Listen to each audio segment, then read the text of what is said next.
Hello, hello. I am Joe the Science Bro, and here we are again with something different, science talk. Now we've heard from another researcher last week. That was Dr. Bravo Nueva, and I greatly thank him. But this week we actually have Dr. Balin returning with us. So allow me to say hello once again, Dr. Balin. It is so good to have you back. Thank you so very much. Yeah, and thank you, Joe, for having me back as well. It's a pleasure to be back. Well, I can't keep you from the public, Dr. Balin. Is it an adoring public? I don't know. You'd have to ask them. Well, thank you. Pleasure to be here. Well, thank you very much for joining us. And I must have, well, we've already got someone saying hello to you, so hello to you. And again, once more, I am very grateful for you donating your time. Again, as I always begin these science talk, I want to stress we're doing this at the end of our workday, so I want to thank you for donating your personal time, your time that you would be spending working on something else. So I do thank you very much. You're quite welcome. So. How are you doing today, Dr. Balin? I'm doing fine. It's been a busy day. Every they're all day's- busy. Yeah, seems every like. day's a busy day here. Yeah. There's, it's never a dull moment in science. It can be mundane, but it's never dull. Never dull. That's correct. Yeah, yeah. There's always something coming at us, something new, something different. It's the way it works with us. So. Speaking of something new, I believe, if I remember correctly, you told me that you had a consensus paper submitted and Yes. sent out. I believe you said that it went out for review. That's true. So we've been working on a paper. It's been actually a global initiative with a consortium group that I'm part of. And the paper is on a consensus of how to actually determine that there would be infectious agents on board in individuals that have mild cognitive impairment and or Alzheimer's disease. And we want to really try to pinpoint how to use the best methodology to determine that you can detect an infection on board through many different fluids in an individual, to really then associate that onboarding of infection to a neurocognitive issue. So it's sort of like how we would go about detecting COVID-19 or COVID-2 for COVID-19, COVID-2, and determining that if it's on board, what would be a likely scenario or a potential scenario. And there are a lot of people that have actually developed neurocognitive change from this type of infection. We have other infections that we've been studying for decades that also have been involved with these types of diseases. So we need to know about how scientists in different laboratories can actually, and clinical docs, microbiology laboratories, infectious disease specialists, etc., neurologists. It goes to the ability to now use a consensus approach, one that is agreed upon by individuals to best proceed and find the data we need to make these associations. So this it was sent to a journal called Alzheimer's and Dementia. It's a major journal that focuses on Alzheimer's and other kinds of dementias, and it just went out for review today, actually. Lovely. So why I know you touched a little bit on to what the purpose of the paper was, but why would you need to do a consensus paper? I mean, is a consensus paper just a review of what is being done, or is it a little bit different than a review paper? It's different than a review paper in the sense that this is more of a guideline, calling for a guideline of approaches to be taken to now find the best approaches in all these different approaches that are currently being taken. So what it will do is, instead of 10 different laboratories doing 10 different approaches, it could now consolidate so that all the 10 laboratories will use a very common or approved approach that has been shown to be the best over time and through experimentation, to now use that approach in a collaborative sense so that everybody's approaching the problem the same way. Because what we have in science is, unfortunately, different laboratories will tend to do their experiments differently, which will lead to different results often. And when you get different results, they can be conflicting with one another, or they could replicate one another. You can have a variety of outcomes. And those outcomes at times are so controversial of is it replicable? Is it not replicable? Is it something in the design of the experiment that's the problem? So we want to sort of ensure that whatever laboratory is using these techniques, and that they're now sort of coordinated from laboratory to laboratory to give you the best information. So we already have one question, and it's about how our operation works. And the question is, is our operation a business financed company, or is it financed by the government? And it's kind of, from what I can tell, it's always a yes and no. It's never easy answering some of these questions in science, is it? No. So some of this is financed hopefully from the government, and this is where we will have to go to the National Institutes of Health to try to get funding for many of these different laboratories to help proceed with the experimentation for this consensus approach.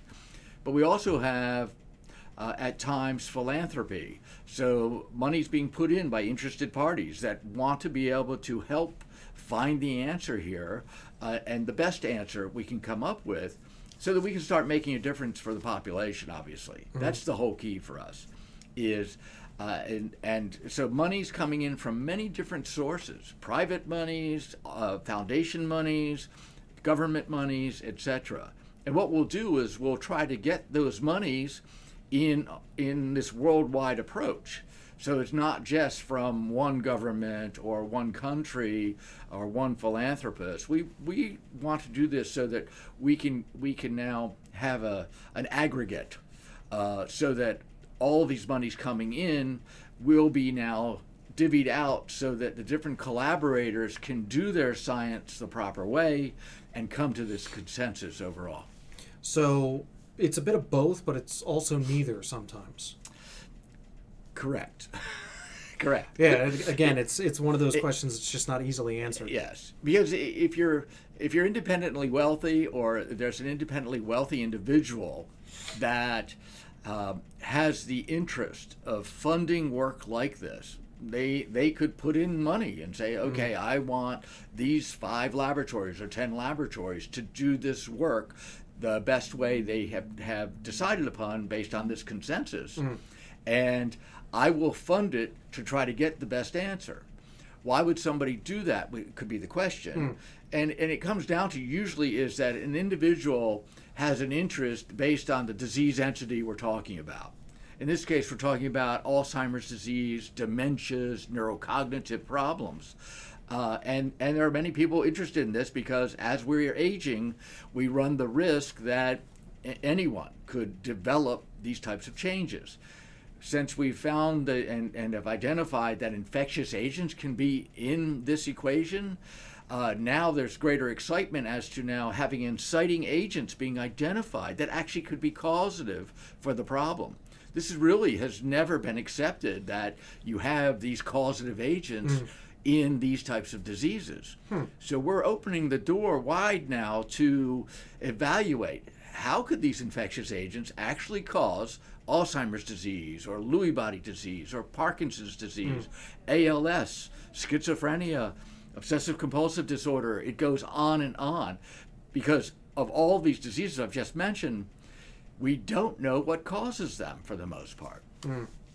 So a sort of follow-up question: how much could several millions do in research? Well, research, unfortunately, is a very expensive thing to do. It's expensive to have the particular equipment. It's expensive for supplies. It's expensive because you need personnel. So you have these different items that you have to fund in order to do this. So millions of dollars would actually go a long way for different laboratories. However, we would probably need tens of millions of dollars for a collaboration of what we're talking about now. It could be multiples of tens of millions that it would take actually to do this. Now, for instance, the NIH, National Institutes of Health, has a budget for Alzheimer's disease now that's been now approved through Congress to fund the National Institutes of Health. There is about $3.5 billion that have been put into Alzheimer's disease research efforts. It's now going out to communities of researchers across the globe, okay, who, and mostly in the U.S., but with collaboration across the globe. Right. Where these monies now are being put into the research effort to try to find answers for Alzheimer's disease. Of the $3.5 billion, they have only allocated where you can have a request for applications, a total amount for infection and Alzheimer's disease of $6 million. Now that is a drop in the bucket for a major process or a major component that we think is major here of trying to find answers of how infection actually can cause the problem. So even though the NIH has this large budget for this, they're only designating a small amount for this approach.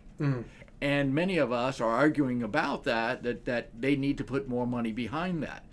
But until the National Institutes of Aging and of Neurological Disease and Stroke, of Mental Health, until the individuals of the agencies and the grant reviewers start to take a greater interest in infection and Alzheimer's disease and infectious components creating neurological problems, will they increase a budget for the researchers doing this work? So currently, we are very dependent on individuals to fund and small associations to fund. Even the Alzheimer's Association is not funding this very highly. So we're dependent on funds coming from interested parties at this point in time to see how we can make a difference in this arena. So another question that came up, wouldn't different approaches tend to lean towards giving a more complete picture of some data from different perspectives? So in a way, does that kind of go against the idea of writing a consensus paper? Well, what's happened is that many of these different fields of study and of research have been controlled based on looking for some type of therapeutic that is based on existing knowledge. What we're talking about here is using existing knowledge and now pushing it into the mainstream that is not accepted currently in the mainstream. So, for instance, most researchers in the Alzheimer arena are studying some aspect of the beta amyloid peptides and how beta amyloid actually is involved in Alzheimer's disease. Pharmaceutical companies are working on this, coming up with antibodies to beta amyloid.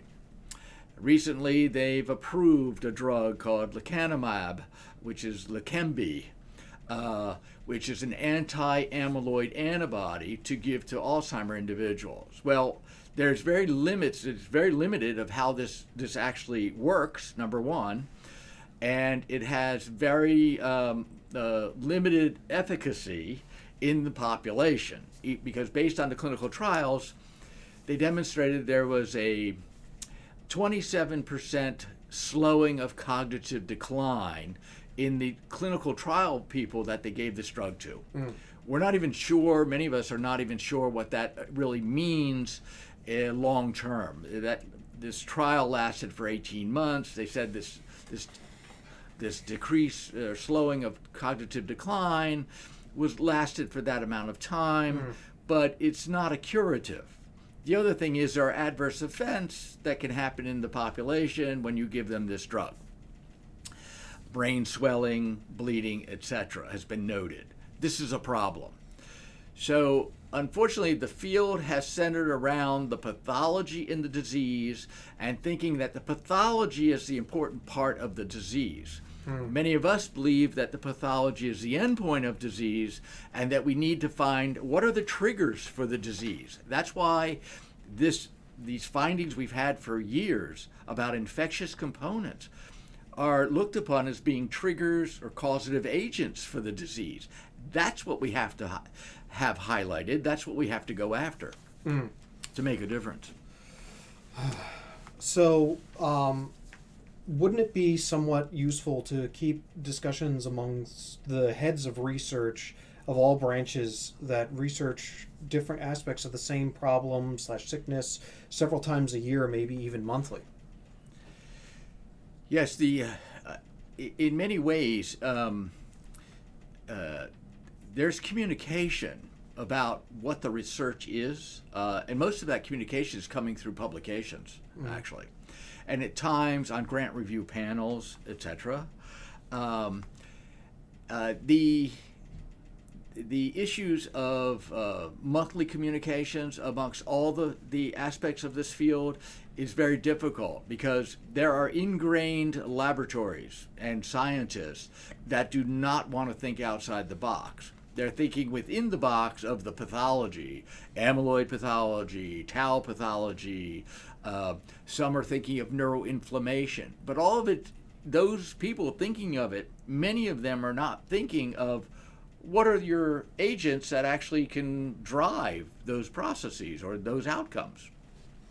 And so we continue to be in the infectious arena of this whole problem.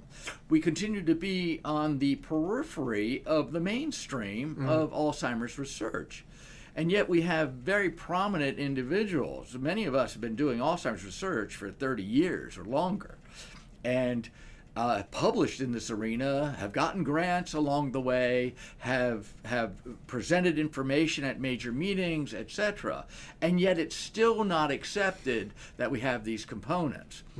So until we can move the whole field forward with the groundswell, which is happening now and which will continue to happen with the consensus paper, will we be able to now make inroads into the conversation on a more frequent basis?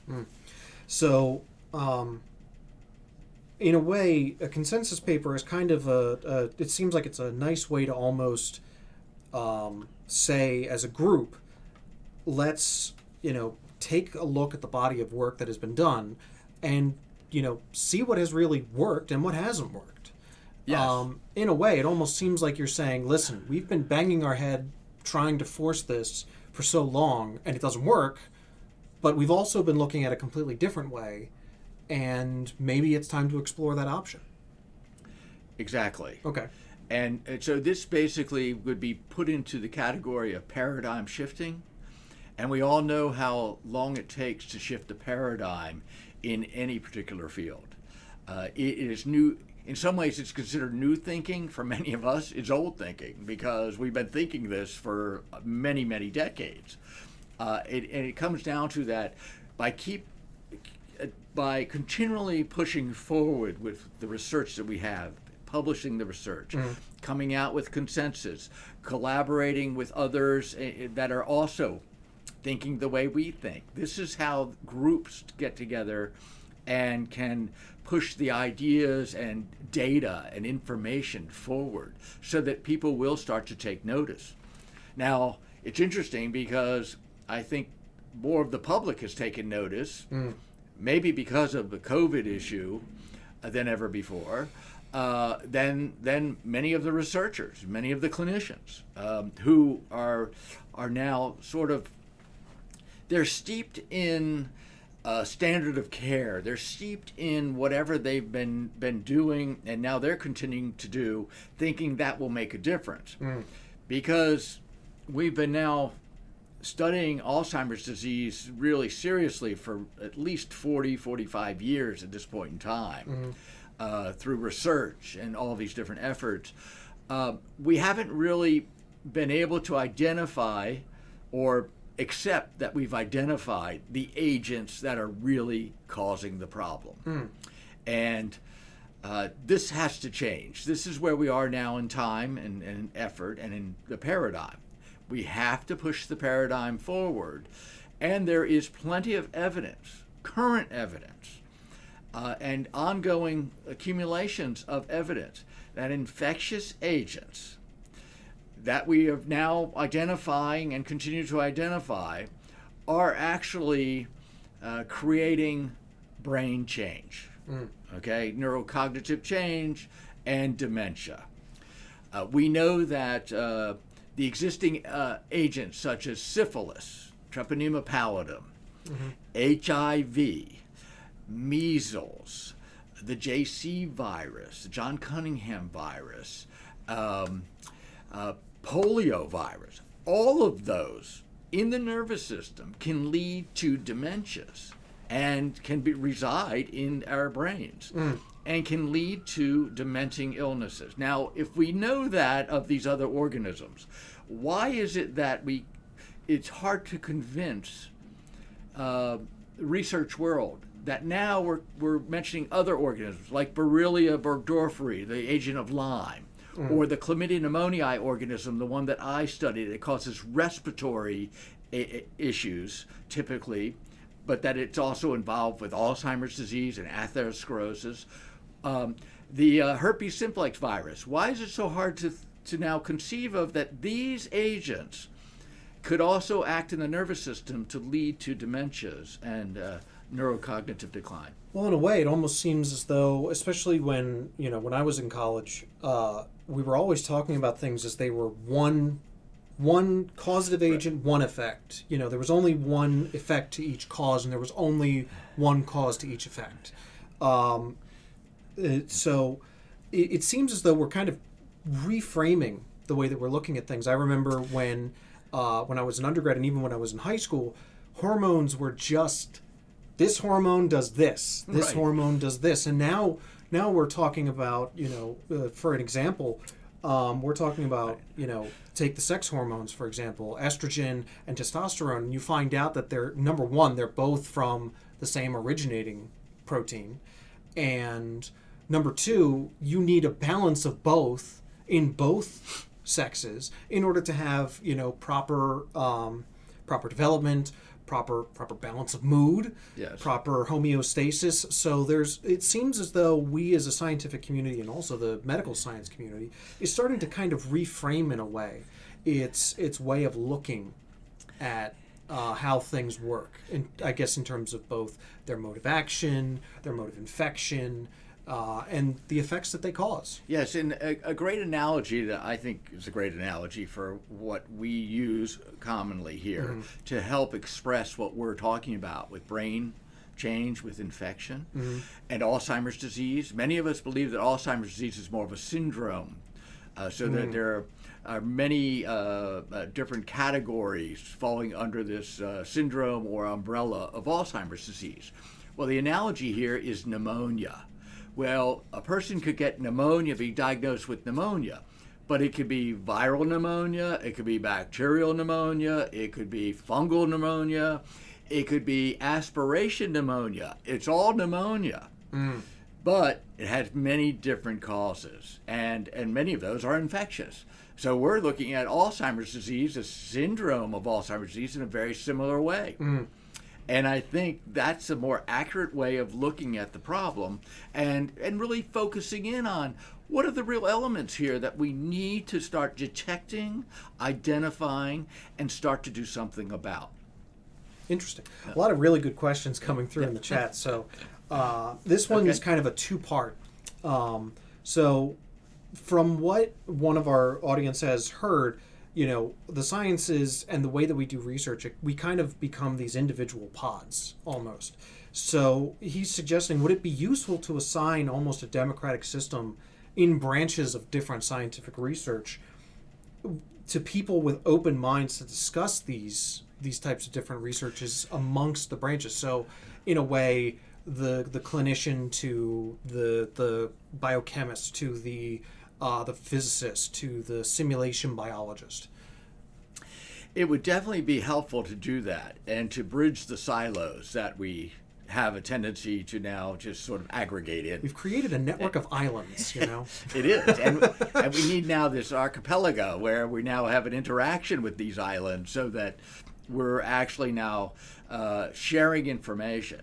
You know, I actually think that through AI issues, we may be able to take this information. So instead of even necessarily people doing this, take the information, start putting the information together and using AI to come up with ways of intersecting with the information, so that we can now have a better outcome from that. And because it's going to need supercomputing with all the information. But then we talked about this before about curation of information. Right. That the information, everything that's been published, should go into this curation. So that now, because all of that's been published is peer-reviewed information, okay? It's been reviewed by other scientists. It's been approved in that sense, and that's how it gets published. Is to take that now and throw it into our supercomputers and our AI platforms and say, okay, what makes sense here? What is interacting here? How is it interacting? And let's see how we can actually derive some better solutions from that, or better understanding from that. You know, another problem is that in order for a democratic process like that to work, every single piece of scientific information coming in has to be equal and has to be assumed to be equally valid and equally true. And again, we'll touch on this, as I told you, a little bit later when we talk about, you know, retractions and revisions and things like that in terms of research. But so I just wanted to make a quick comment. We were talking about how complex of discussions these are, and the topic of Alzheimer's is.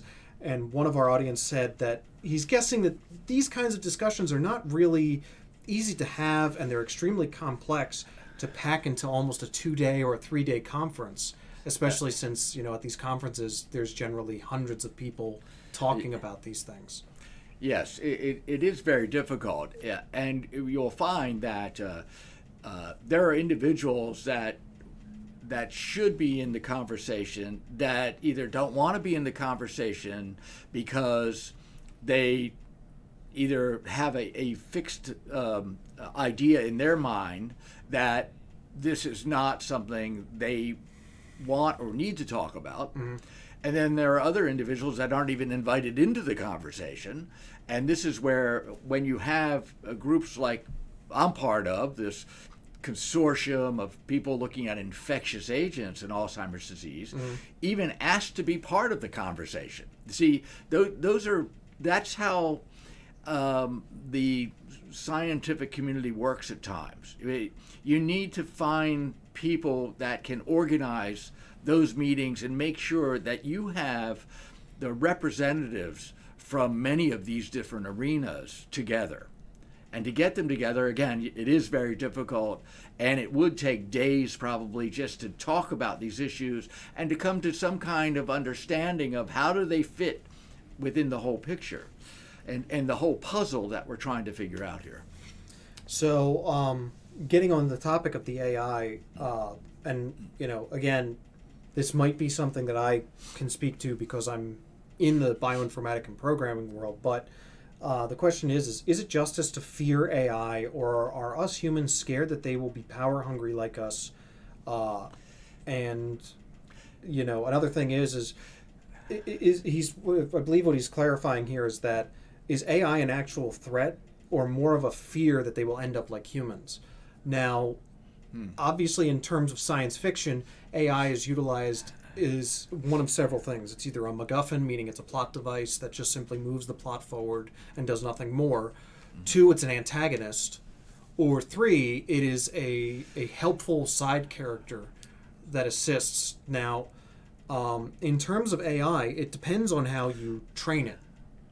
If you train the AI especially if it's a self-replicating one or one that gains sentience, it's like a child.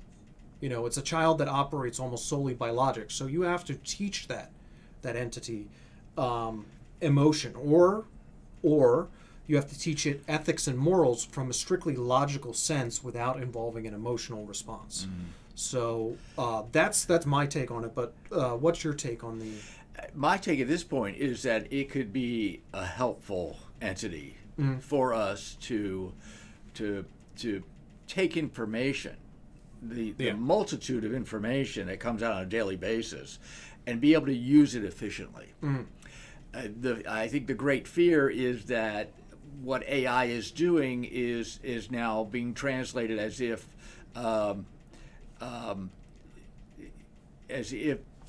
what is the outcome of AI is now not valid because it's now the human element is not directly the AI element. Yeah.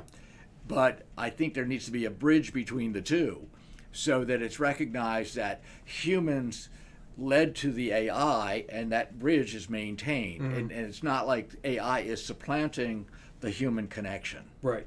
Does that make sense? No, I think that does make sense. And again, I mean, you would have to treat something that gains sentience. So let's take the example of the AI that came out in reporting recently with the one technician at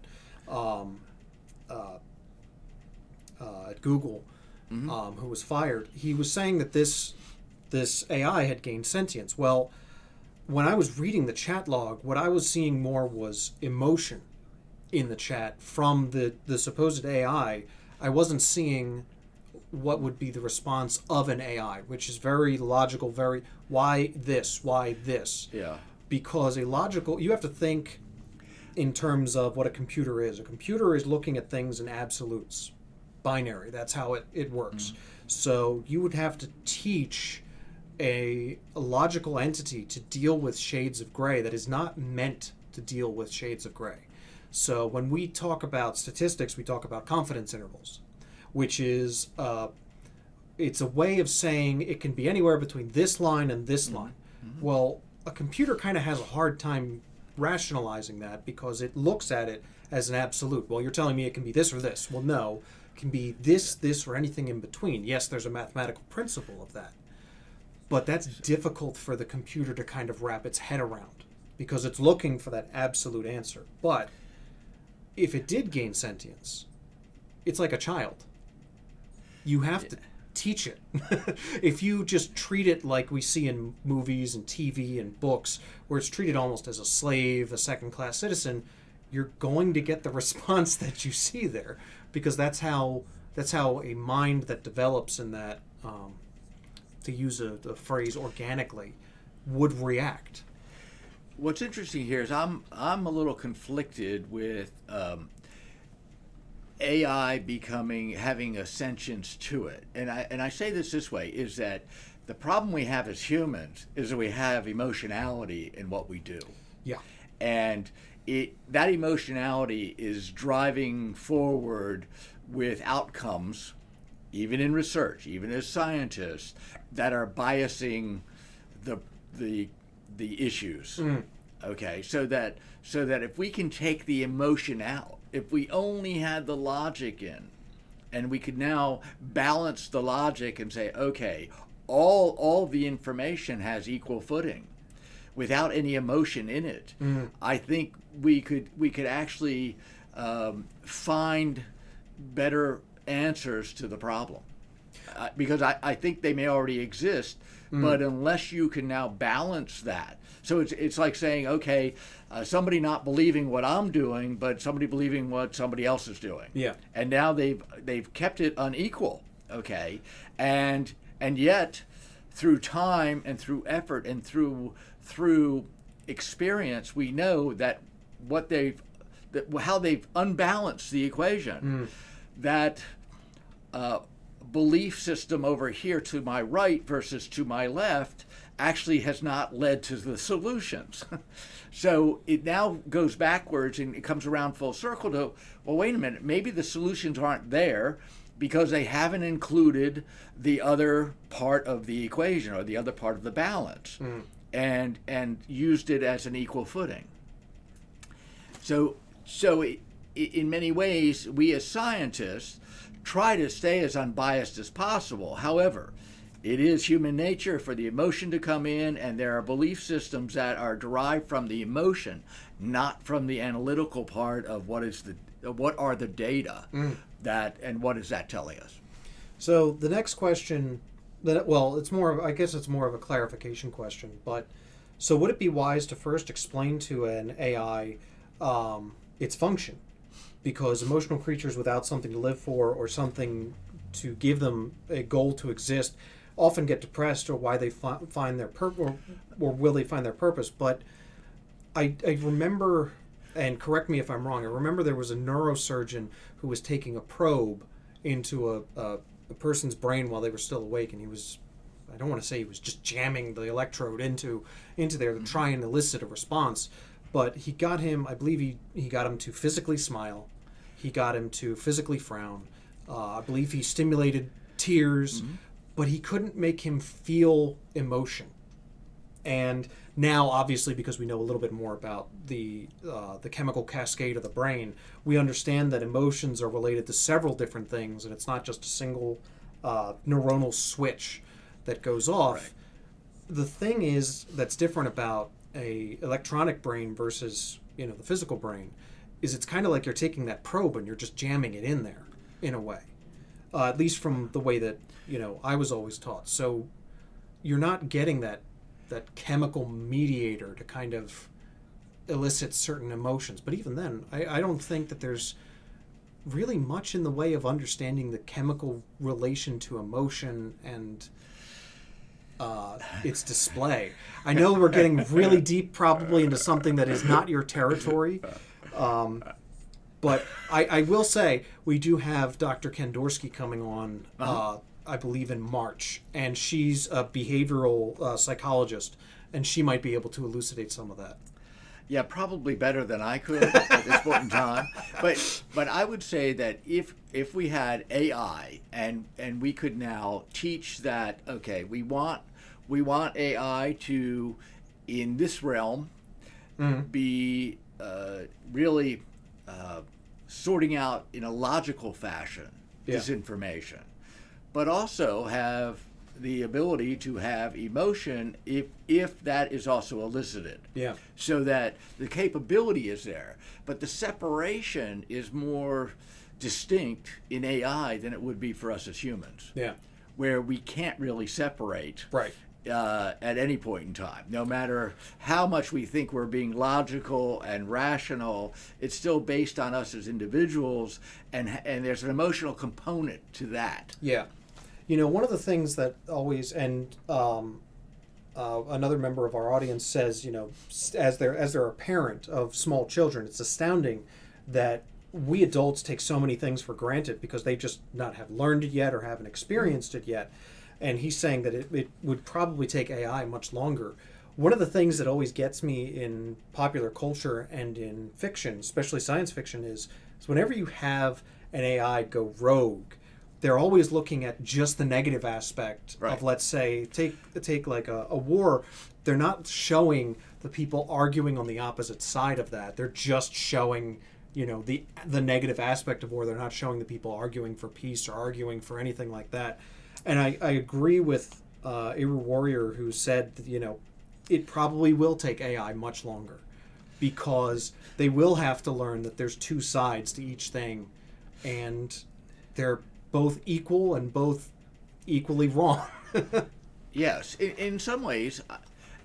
So in my mind, I could see or envision where you have the logical side, you have the emotional side, okay, and the emotional side could evaluate data with an emotional component to see if in the data that emotion has allowed the data to be driven a certain way, not from a logic point of view, but from the emotion point of view, to evaluate it that way. And I don't know if that would be possible or not. It's hard to say, given what we currently know about AI. AI, like I said before in our last meeting, AI is based off of a neural network. Usually it's based off of a system called a feed-forward network. But it's based off of a mathematical principle called recursion, which is where you're referencing a variable in one portion, in both in both sides of the equation. So the product and its mathematical principle portion. Wow. And that's difficult to learn because you're saying that variable exists both pre and post. Right. Good point. And it's difficult to think about because you're adjusting each time, and that's where the algorithm of each neural network is different. And in a way, it is self-rewriting, but it's also not. So there's certain limitations to AI, at least as I've always learned it and I've always understood it. So I've heard many times about the myths of ghost in the machine. Is that actually a fact that computers fill gaps sometimes and create their own rhythm or their own system sometimes? Oh. From a computer programming standpoint, no.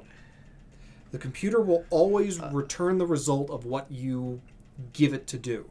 So if the computer makes a mistake, it's not the computer that made the mistake, it's you that made the mistake. This was one of the fundamental things that was taught to me when we were first going over programming, is whatever result you get is the result of what you asked the computer to do. So think back to punch cards. Mm-hmm. If you do the punch card incorrectly, it's not the computer's fault. It's yours for the improper pre-production.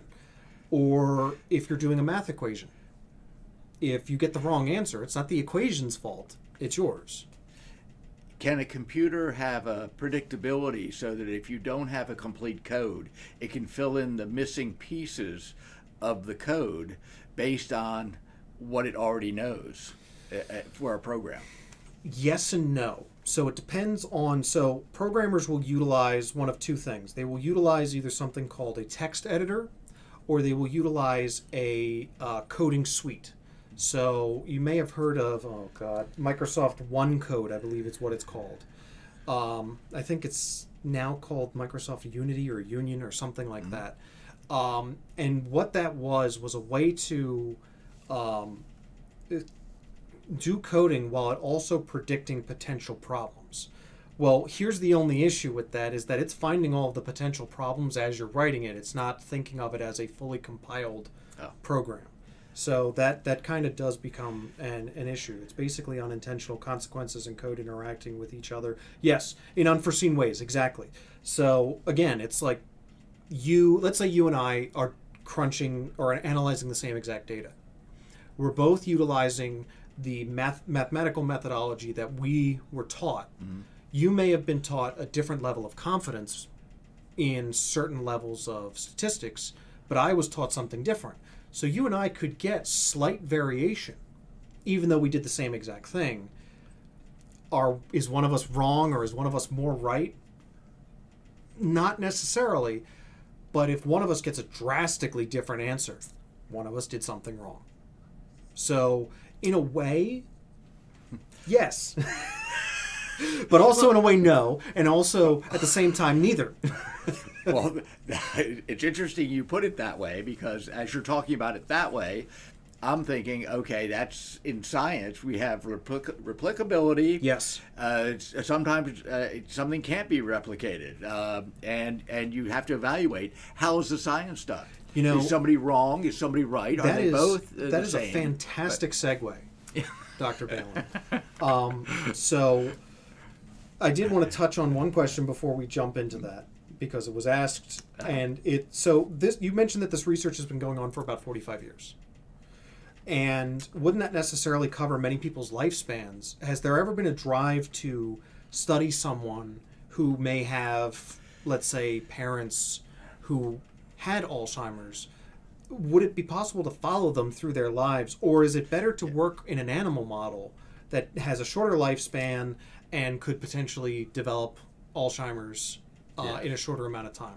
The hard part with the animal model, let me start there first, is the actually initiating the disease in an animal model as it would appear in a human.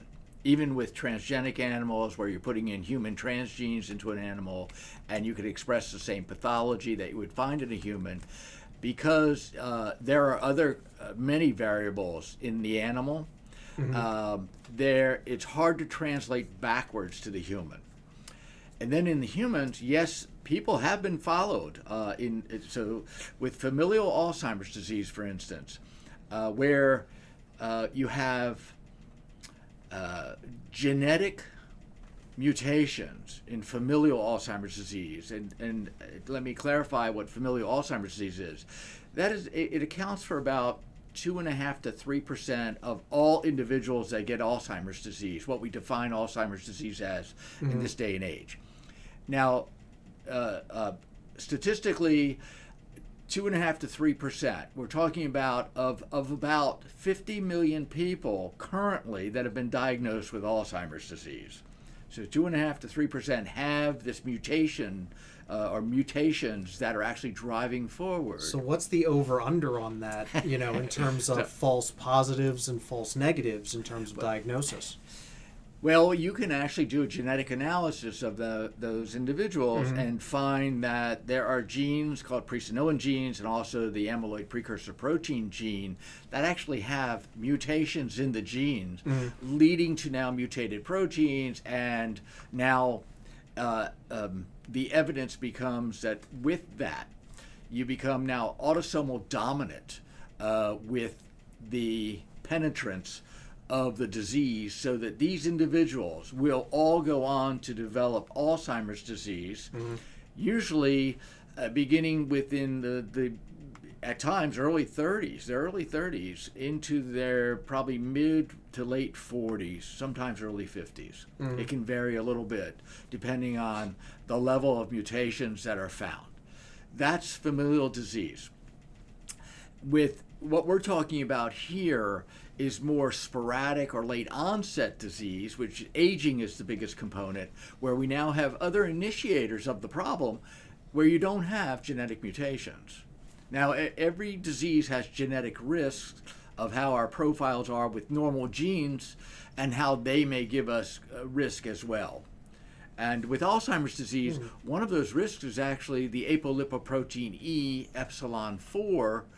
It's an apolipoprotein which carries high-density lipoproteins and cholesterols into our cells. And this E4 version actually gives you increased risk for Alzheimer's disease, whether it's a genetic problem or whether it's late onset sporadic problem. So it increases risk in both of those populations. And the understanding of that is not totally clear at this point in time. There are many reasons why it may be giving increased risk, including helping infectious agents get into our cells in our brains. So there's a variety of different things that we're still trying to figure out with that particular risk factor. That gene is normal, though. It's normally expressed in the population, along with the E3 version and E2 version. So many high-ranked people and many dictators are diagnosed with Parkinson's. What could cause this? I mean, could it be an effect of the excessive power feeling that they have, leading to potentially physical degeneration, resulting in mental breakdown? For the most part, we think there's something more biological at work here in play with Parkinson's disease. There are some toxins that are known to actually destroy mitochondria in Parkinson's disease, in the substantia nigra, the main region of the brain where dopamine is produced. And if you destroy mitochondria there, you're actually now damaging the anything that would require ATP within the cell, and now the cells will start to die. And they start to accumulate alpha-synuclein, another type of protein that's involved with synaptic connections between nerve cells. So those materials start to accumulate in that disease process. We think they're a biological entity. So some toxins have been noted that can specifically damage those regions of the brain. And also, interestingly enough, there are a number of viruses that have been associated with Parkinson's disease as well. And a lot of people don't realize that has been the case. There are publications on it. There's a recent publication in the journal called Neuron that actually evaluated this in hundreds of thousands of people from Finland and the UK. and found there's a significant association with different viruses and Parkinson's disease and Alzheimer's disease and other types of neurological issues. So people are starting to focus in on what we've been talking about, what we've been studying, even with these other disease entities. And I think that that's probably more accurately looking at the problem in that biological sense. Obviously, there can be psychological components that can be involved with stress and how stress and other aspects of our psychology can interplay and intersperse with this other biology. Mm-hmm.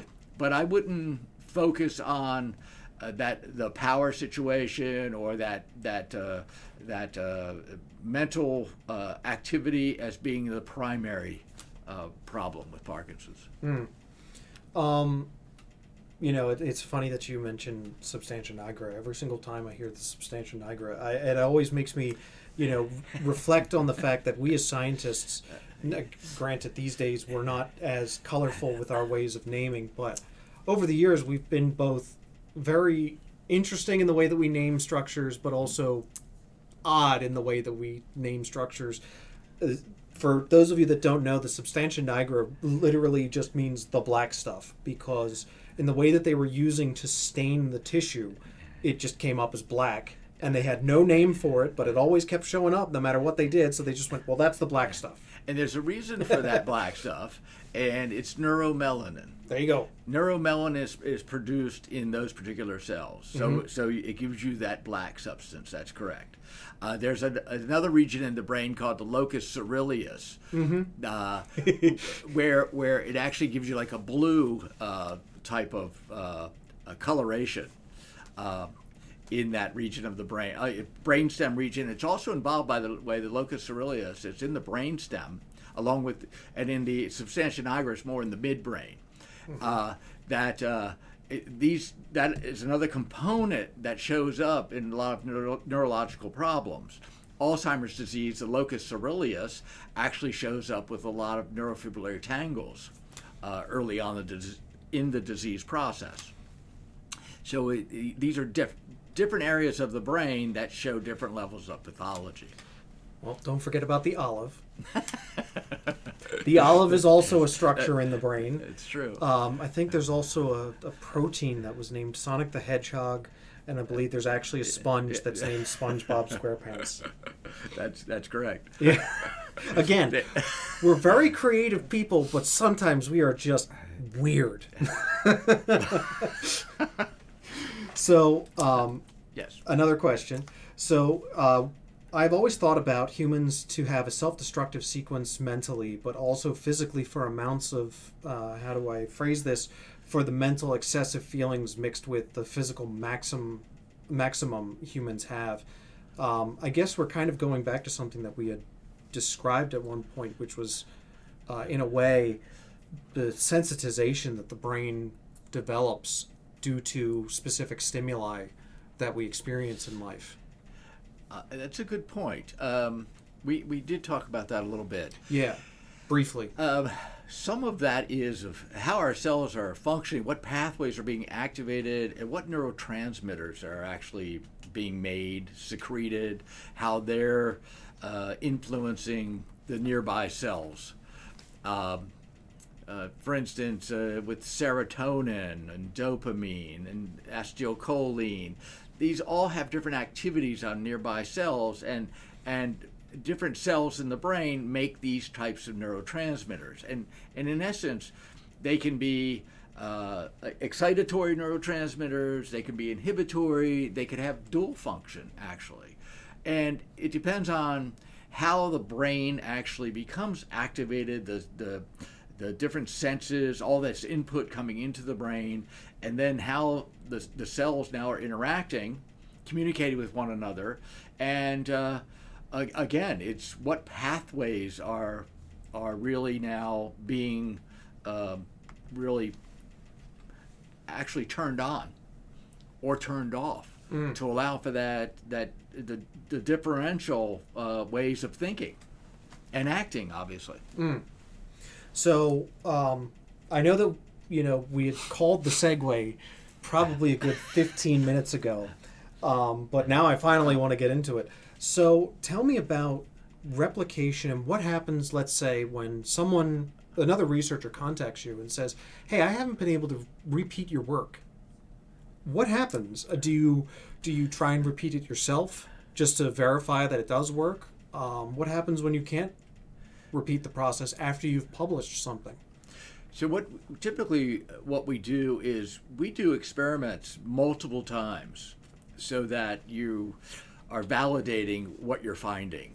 And we also use many different techniques to validate the experimental approach that you're using, so that if you can find something in many different ways using many different techniques, you have greater confidence that something is real. Mm. If you're only using one technique and you get a plus or a minus, so you get what you thought you would find or not find, okay, that one technique may be flawed or may have some level of problem with it that is unique to the particular laboratory doing the work. So when I've been communicated with by others asking me, well, I'm struggling to find what you found approaching the problem this way. So I try to instruct by saying, okay, here are our methods and materials that we're using. This is how we're doing this work. This is how we're using it. And it goes from anywhere from understanding what the pH of a solution was, to the temperature you're using, to the antibody, to the type of tissue, how you're processing the tissue. It could go to an extreme number of different issues that you need to consider when you're doing an experiment to try to replicate somebody else's work. Mm. And I've actually written about this in the past, and at times have commented on, there are individuals that will want to repeat your work doing the quick and dirty method approach. Mm. Let me see if, and what's interesting is, at times in the past this has happened. Okay, well, we've had a lot of people replicate what we've done, their own laboratories, using their own techniques, etc. So I know what we've done over periods of time is real. But at times we've had people that could not replicate. And when looking at how they reported their information, there are flaws in the design of their experiment. We had one group early on, when we first found evidence for the chlamydia pneumoniae story in Alzheimer's disease. We had one group from the University of Washington that decided they were going to use an antibody approach on tissues, and they were going to use their own antibody to chlamydia pneumoniae to replicate our data. Well, they found what they stated was that they didn't find any positive results. And we said, well, we didn't use your antibody, we used a different antibody, right. And we used molecular biology, and we used electron microscopy, and we used many different approaches to find what we found. They tried to just put an antibody on tissue, and we don't even know exactly how their antibody worked or didn't work. Mm-hmm. They say it didn't work, they didn't find. They reported negative, that they couldn't find this. Well, was it non-specific? Was it? Good question. So it goes to how an experiment is done and how people want to either replicate or have a problem replicating work that has been done. Mm-hmm. And if you don't follow paradigms, the experimental approaches that have been used to demonstrate something, and you're trying your own method and you're not finding it, in many ways it's not valid. It's not valid because you're not approaching the problem the same way. Mm. So this is what science does. It happens all the time in science, that this is, and then we try to teach. Okay, if they contact us, unfortunately a number of groups will not contact you after doing this approach. Yeah. They'll just say, okay, I'm going to report that I had a negative finding on these tissues, and then that goes into the literature as a negative finding. It's simpler that way for them. It's simpler, but it's not totally valid. Yeah. So I've commented on this many times that if you think that you want to go ahead and repeat somebody else's work, you better be willing to now put in the effort and time and experimental approach that was used by the people that actually reported positive.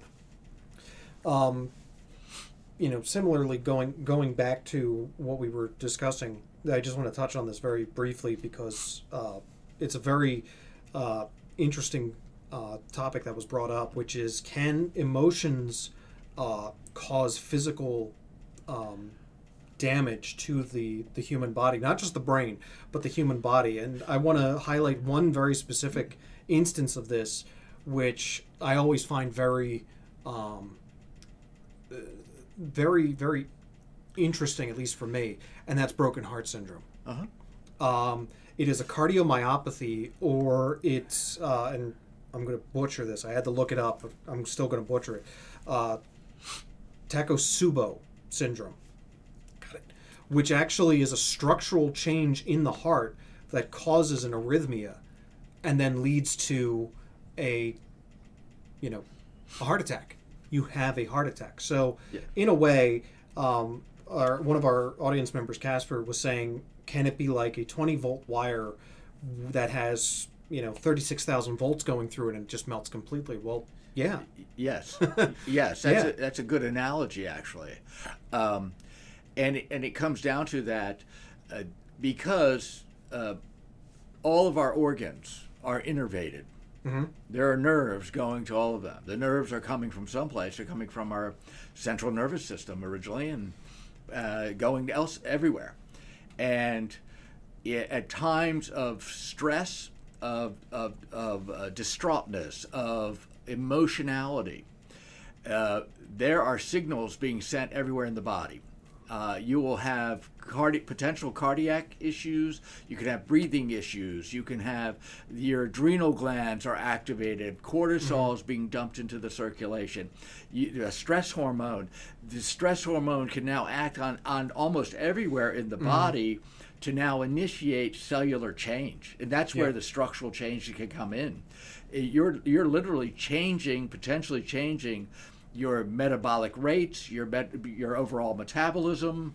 You're now creating a whole system of potential change. And it depends on the individual to the extent that that's going to happen. Pardon me, it's been a very long week for me. My apologies. I'm still... Am I putting you to sleep? No, you are not. I actually got up on time today, which is around the 4 o'clock region. It's very interesting for me. So, yeah, I mean, this is one of the phenomena that we as scientists... It's not a stupid question. As scientists have been seeing more often recently, and that's how emotion affects the physical aspect of the body. Because, again, for so many years, we operated off of that one neurosurgeon's ideas that he couldn't force the person to feel an emotion. So, he equated that to the soul or to the personality or anything.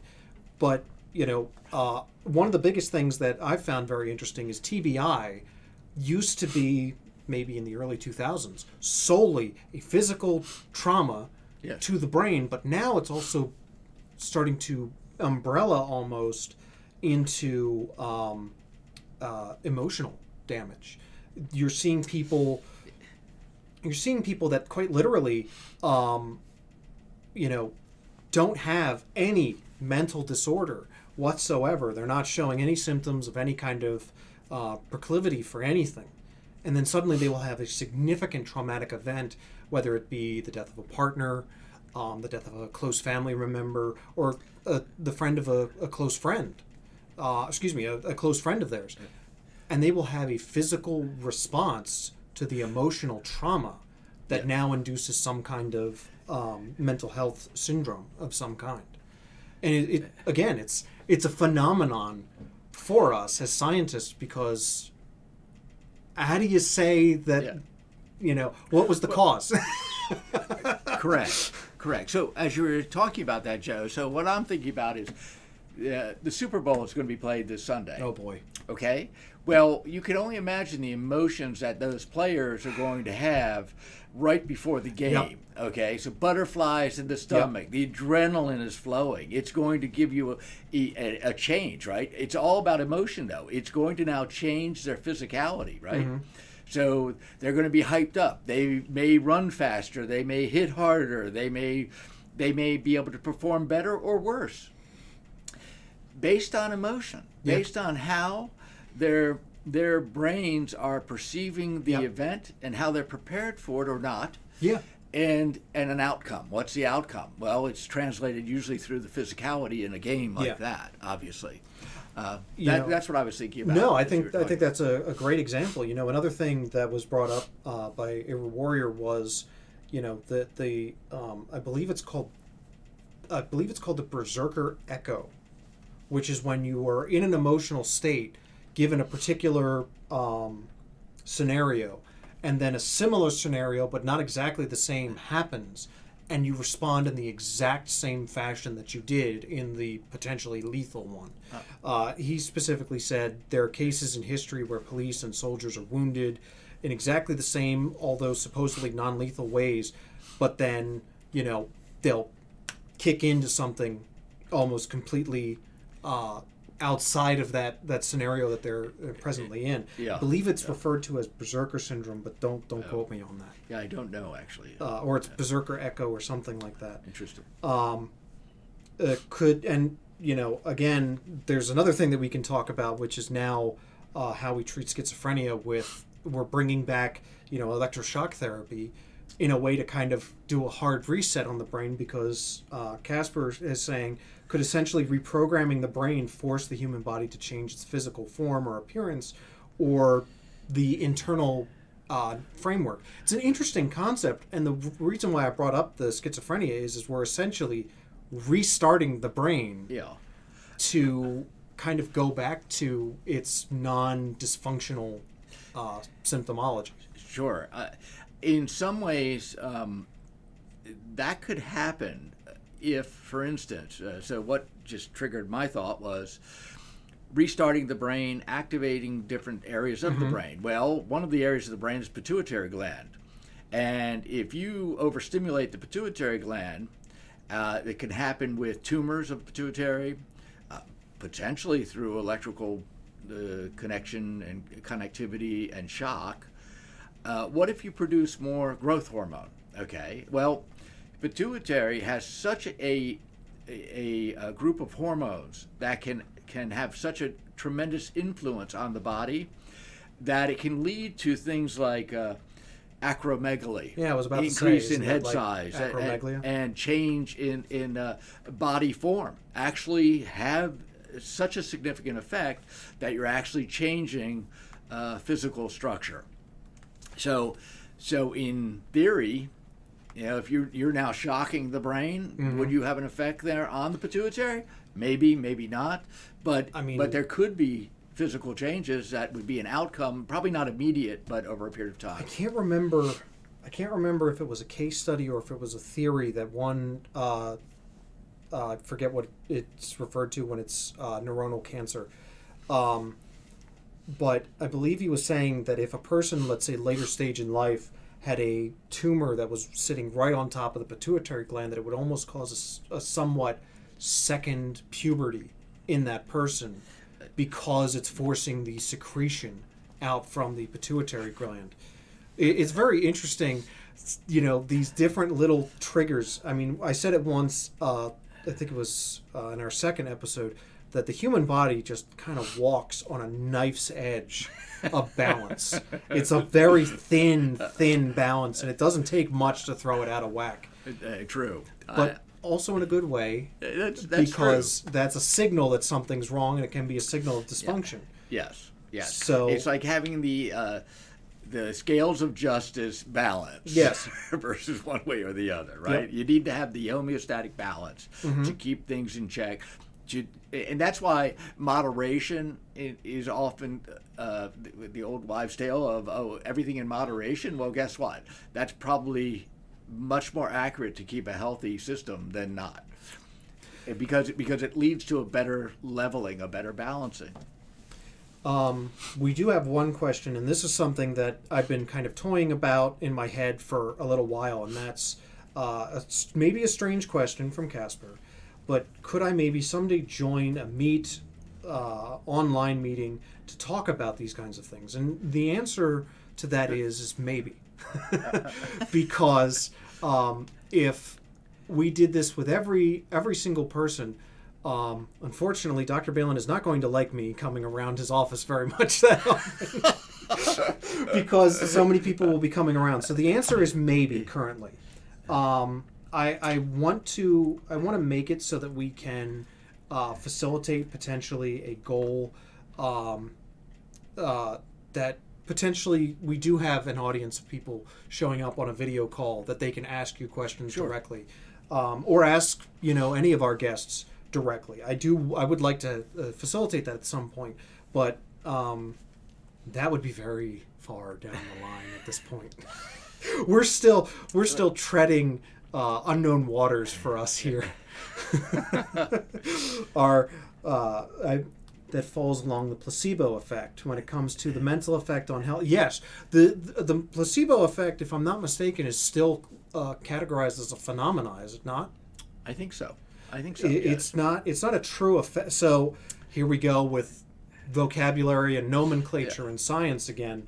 Dr. Balin and I always have these conversations about how vocabulary and the need to have proper vocabulary that people can easily understand is a necessity, especially in something like Alzheimer's, because some of the terminology, especially dementia, is a scary word, and that can actually affect someone in the examination process. And the truth is that for scientists, it's a benign word.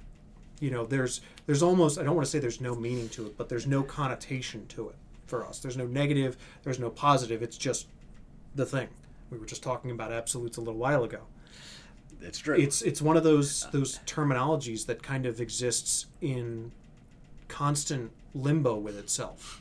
Yes. In some ways, that's why the DSM-5, the Diagnosis and Statistical Manual 5th version, which came out in 2013, I believe, changed the terminology to neurocognitive deficit or neurocognitive change, so that it had less, instead of saying dementia or Alzheimer's disease, it has less of a negative connotation, saying there's some neurocognitive decline, because it can be variable. It is a less dramatic type of term as well for the populace. And really, it could be anywhere from something that is mild to severe, depending on the individual. But it comes down to that it's a better way of framing that there's been cognitive change, and whether or not that is reversible or irreversible at this point in time is what we have to figure out, actually. And that's there because there are many things that could be reversible, even though somebody's experiencing cognitive decline. For instance, somebody could be low in vitamin B12, or they could have hypothyroidism, things of that nature. Undiagnosed diabetes. There are many different things that could influence whether or not something is reversible or irreversible. It's extremely interesting, when we talk about these things, because, again, syndromes, effects, phenomena, theories. These are terms that even scientists struggle with. We don't even talk about scientific law or scientific fact anymore. I don't think a new scientific law or fact has been established in the 1900s, since the early 1900s. I think, and I think that's a good thing in a way. Yeah, because it would be challenged. Yeah, it would be challenged almost instantaneously. If you want to get a lot of scientists in an uproar, stand up in the middle of a conference and say, I have a new scientific fact, and they'll all get angry. Yes. Dogma is tough. Maybe with anatomical structures, you can say something to that effect. But dogma is difficult, because when you're dogmatic, it's as if nothing else could exist. And we find in science all the time that there are anomalies. In medicine, they'll say don't look for the zebras, look for the horses. Okay? but what we find is that there are zebras that will show up periodically, and when that happens, you're going, okay, well, I was looking for the horses. I wasn't considering the zebras, but it happened to be a zebra in this particular case. Okay, so these things can happen all the time, and in science, dogma is challenged all the time. Yeah.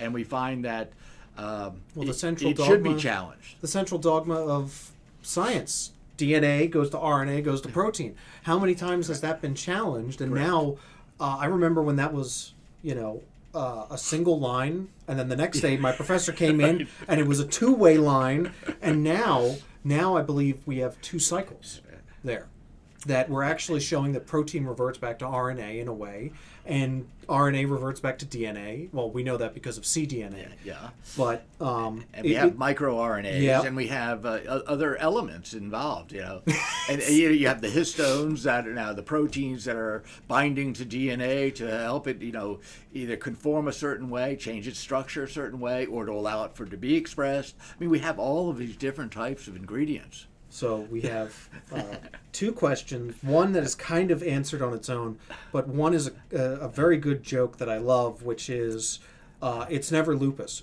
But here's the thing, and this is something that any medical school student can tell you at any point. If you're not sure about the answer, lupus is always a good fallback because it is a well-researched, low understood, and highly complicated disorder that we still to this day don't know everything. I think the last time that I saw someone have a definitive answer, they said it had something to do with cortisol. And that is a broad answer. Yes, because it's considered autoimmune, Mm-hmm. whatever, and there's debates as to what autoimmune really means, whether it's a real genetic autoimmune or it's an elicited autoimmune due to some type of other influence in the body. Many of us believe that a lot of the autoimmune phenomenon actually have infectious components, Mm-hmm. and so your body is responding and then cross-reactive to some type of infection that comes on board, cross-reactive to that, to some type of ingredient in our bodies that can Mm-hmm. lead to then that type of influence. Identifying what are those components is what's been difficult, because we have a lot of these types of autoimmune conditions. Sarcoidosis is another one like that, even rheumatoid arthritis.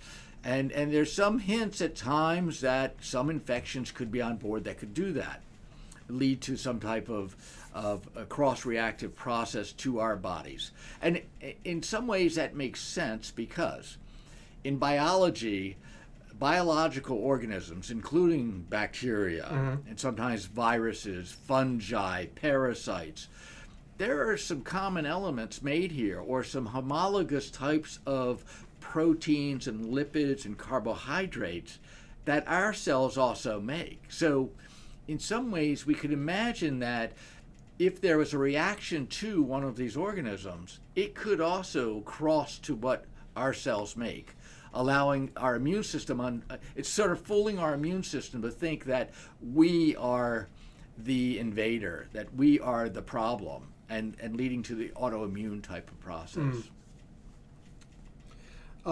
So one thing that one member of our audience mentioned is lupus is one of those things that you kind of say it's lupus until you prove it otherwise, and that's actually a very good way of looking at it. One doctor that I had spoken to about it at one point said that it's a very good way of looking at it because lupus is so hard to prove that it's easier to disprove. So I would just want to touch back on one thing. It's interesting, as one of our audience, Aya, mentioned, that the effect of a positive mindset on the healing process is fantastic. I mean, it's not going to cure cancer, but it has been shown to increase not increase the healing speed as tomorrow you're going to be all better, but it helps maintain certain things. Hell, laughter. Laughter has been shown to stimulate the immune system, stimulate oxygenation of the blood. Yep. It gives a slight rise in heart rate, which is non-effective on the blood pressure, and it actually does provide provides better transport throughout the body. But another aspect to that I find very interesting to it is we kind of have to go back in history to when Eisenhower had his surgery. Because what did they do that was radical at that time? They told him to go and play golf the next day. And his recovery was so much better. It's not just because of getting up and moving and oxygenating, but it was the effect of his mindset on doing something that he enjoyed doing. It was a relaxing thing that he enjoyed, and it helped him in his recovery. It was a great sport to choose because it got him up, it got him moving. Well, to a certain extent, I don't know, how many times do you get in the golf cart? I don't play golf. I don't play golf that much, so. Well, if you're riding from hole to hole, then get in the cart. You go to the tee, hit the ball, hit get the in ball, the cart. Hit the cart, you go to where the ball is. Right. Out of the cart. But I mean, it's very interesting how a positive mindset does end up helping the healing process. I think back to oh God, what's his name? I only know him by his colloquial name, which is Patch Adams. I know, if I remember correctly, he is an MD, and he was, yeah. His dogma was that having a positive outlook. Well, he was more of a proponent on a more personalized bedside manner, which, I mean, we've come a very long way in terms of bedside manner these days. He believed that by treating a patient as a human being, that it would help their recovery process, and it's been shown overwhelmingly in an anecdotal sense. It doesn't need empiric data to prove it. Yeah, it's a good point. The other part of that too is since we're at an osteopathic school, is the power of touch. Yes. And that has been also shown to actually stimulate the body in different ways and can actually lead to a better healing response, which is really interesting. And obviously you can use it for diagnosis as well. Mm-hmm. But for a healing response, I think these things are things we don't totally understand, but I think they can translate into a physical, biological outcome that is positive. So I'm a product of osteopathic manipulative therapy. My back, my doctor described it as a ticking time bomb. It's just one of those things that's always going to kind of come back. And my wife, she sees it when it happens. I stiffen up and I kind of tense for a little bit, and I work with a physical therapist who's trying to strengthen my back in order to, when I do have those spasms, they are not as debilitating, they are not as long, they are not as painful. But the osteopathic manipulative therapy, it takes the pressure off. It's one of those things that you're kind of like, it's the way it was described to me once was that it's a form of almost targeted massage in a way, because all you're really doing is you're just targeting the areas and manipulating the musculature in such a way that you're not loosening anything, you're just relieving some of the tension in a way that just naturally moves the arms, the legs, the joints, the musculature. And it works. It worked for me. In all honesty, the first time that I came out from our osteopathic clinic, the exact thing I said to one of the students was, I feel like dancing. And it was true, because I had felt 5 years younger. Yeah. And it was very interesting. Now, again, my experience is not going to be somebody else's experience. But I have read in case study that OMT, which is osteopathic manipulative therapy, has been beneficial in relieving pregnancy pain, relieving different levels of post-surgical pain. And again, positive outlook. As you said, the power of touch can sometimes be an extremely powerful thing in the healing process. Yeah, I think so. Part of that can be influencing blood flow to the area. It can also be you have sensory nerves everywhere. So when you're touching, they're being activated. So when they're activated, your other aspects of your nervous system get activated. So in some ways, maybe there's a feedback loop there too that comes back to now sort of diminishing pain or some of the inflammatory molecules that might be present, etc. So the physiology behind that could be variable, but it may be involving aspects of our bodies that we don't consciously understand, but it's influencing the healing and the positive feelings that we get from it. Another thing that you and I talk about a lot is how there's differences in the symptomatology and the pathology of different individuals and different individual patients. Especially when we talk about Alzheimer's, you and I have always said the difference in the amount of chlamydia in your brain versus mine, if we were both infected simultaneously with the same amount, could be drastically different. Yes. And yet, let's say I have the lower amount, I could have a huge amount of cognitive decline, and yet you could be perfectly fine even though you have the larger amount. And it's a multitude of factors. Yes. Which again makes Alzheimer's that much more difficult to identify, to characterize, to treat, and eventually, prevent the decline. That's kind of the hard part is you've reached that precipice, and then it's almost, the slope is too steep for us to stop the degeneration. Yeah, that's the difficult part with dealing with the disease. That once it's now manifest and we have the symptomatology, there's significant insult. Yeah. Is it reversible? Is it treatable? We're hoping that that's the case, but there's no guarantee that that's the case, even if we identify the particular agents that are actually triggering this process. And that's why we need to actually focus on making sure we can identify in the lifespan if there are agents on board, if it's an infectious agent on board, where is it? What is it? What risk would it give us to going forward? Could you start treating? Could you vaccinate for it? Could you treat effectively for it? And this is where we have to really start focusing in, because that will be the tell, especially if we find somebody middle-aged, for instance, that you've identified an agent on board. Let's say it's the chlamydia pneumoniae agent, and now you could actually treat for it and then monitor year after year after year that, it hasn't come back, and then see where that leads for that individual. Right. It could be something else that could affect the individual. Well, this is one of the things, what was it, maybe 15 years ago, the idea of personalized medicine first entered the colloquium, and you don't hear it that much anymore. And it's not for lack of trying. We as scientists, we see papers all the time reference personalized medicine almost on the daily. But one of the things that's difficult is that when you're doing personalized medicine, that means it's not going to translate to the person that's sitting next to that patient in the same hospital room. Yeah. And that doesn't, number one, that doesn't make money for a health insurer.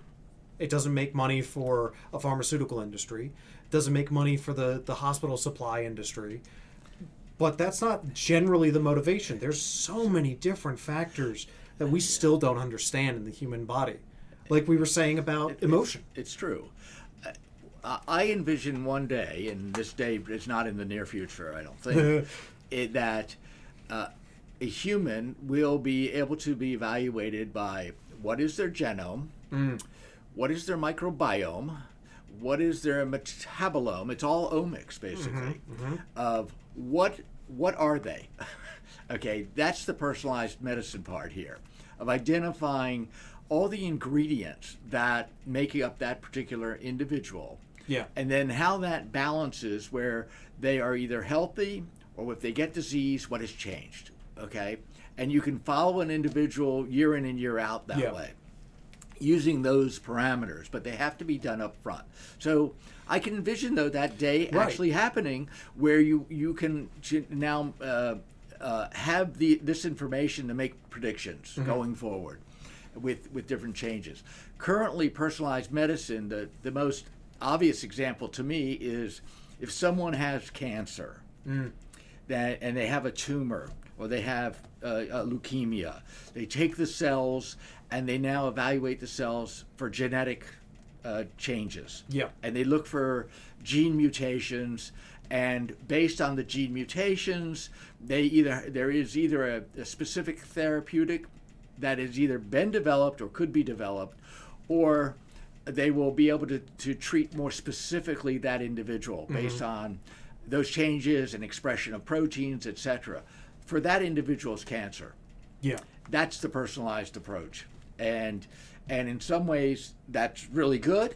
And it's led to an ability to actually treat cancers better in this day and age in general. We still have a long way to go, though, to make it more efficient and better and have it more curative. But it's led to huge changes in now taking an individual and treating them more effectively. Yeah. So I want to reference two things from our audience. One is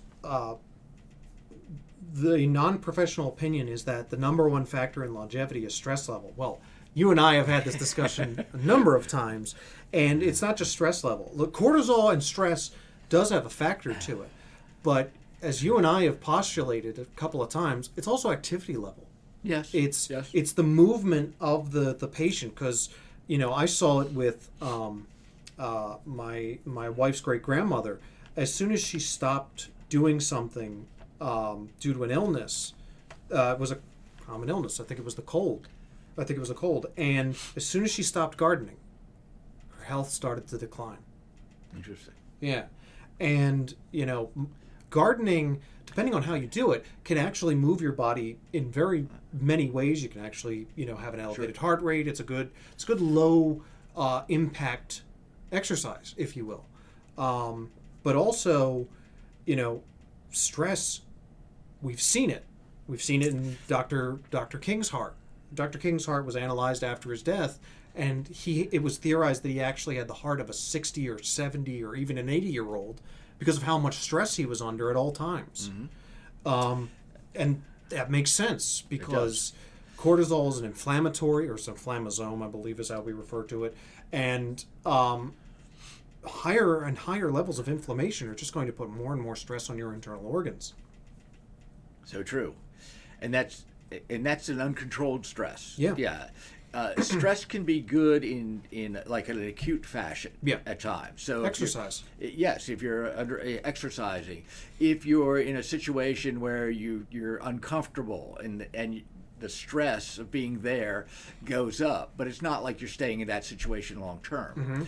So it could lead to change in performance and levels of activity in an acute fashion that can really be good. It's that long-term stress, though, that actually is negative. That is really, then it's leading to changes in all kinds of molecular capabilities in a cell and how your cells are functioning. And usually it's leading to more damage. You're generating more free radical oxygen species in the body. You're generating more cytokines that are pro-inflammatory. These are going to have a negative effect on cells. So the next part is a question. Would a second heart in the human body jumpstart if the human heart lost its function? Would it basically keep the human body alive? This one I can actually talk on, and that's arrhythmia, which is when the two sides or the two parts of the one of the four or two of the four parts of the heart are actually beating in a completely different rhythm from the rest of the heart. It'll actually cause a negative feedback loop, which causes the heart rate to increase, and it's not explosion, but for lack of a better term, a cardiac explosion, where it blows out the valves inside the heart. Yeah. So, it would not be. It's not always that dramatic, but right. So having a second heart, or having, in essence, that's why we do either a heart transplant or put in a mechanical heart. And the problems with the mechanical hearts are that that you can generate now clots from mechanical hearts because of how the blood is circulating throughout. This now basically it's, if you consider it a metal machine inside of you, that unless it's lined properly by the proper cells, it could lead to now blood clotting being activated, etc., and strokes and things of that nature. So that doesn't seem to be the answer either.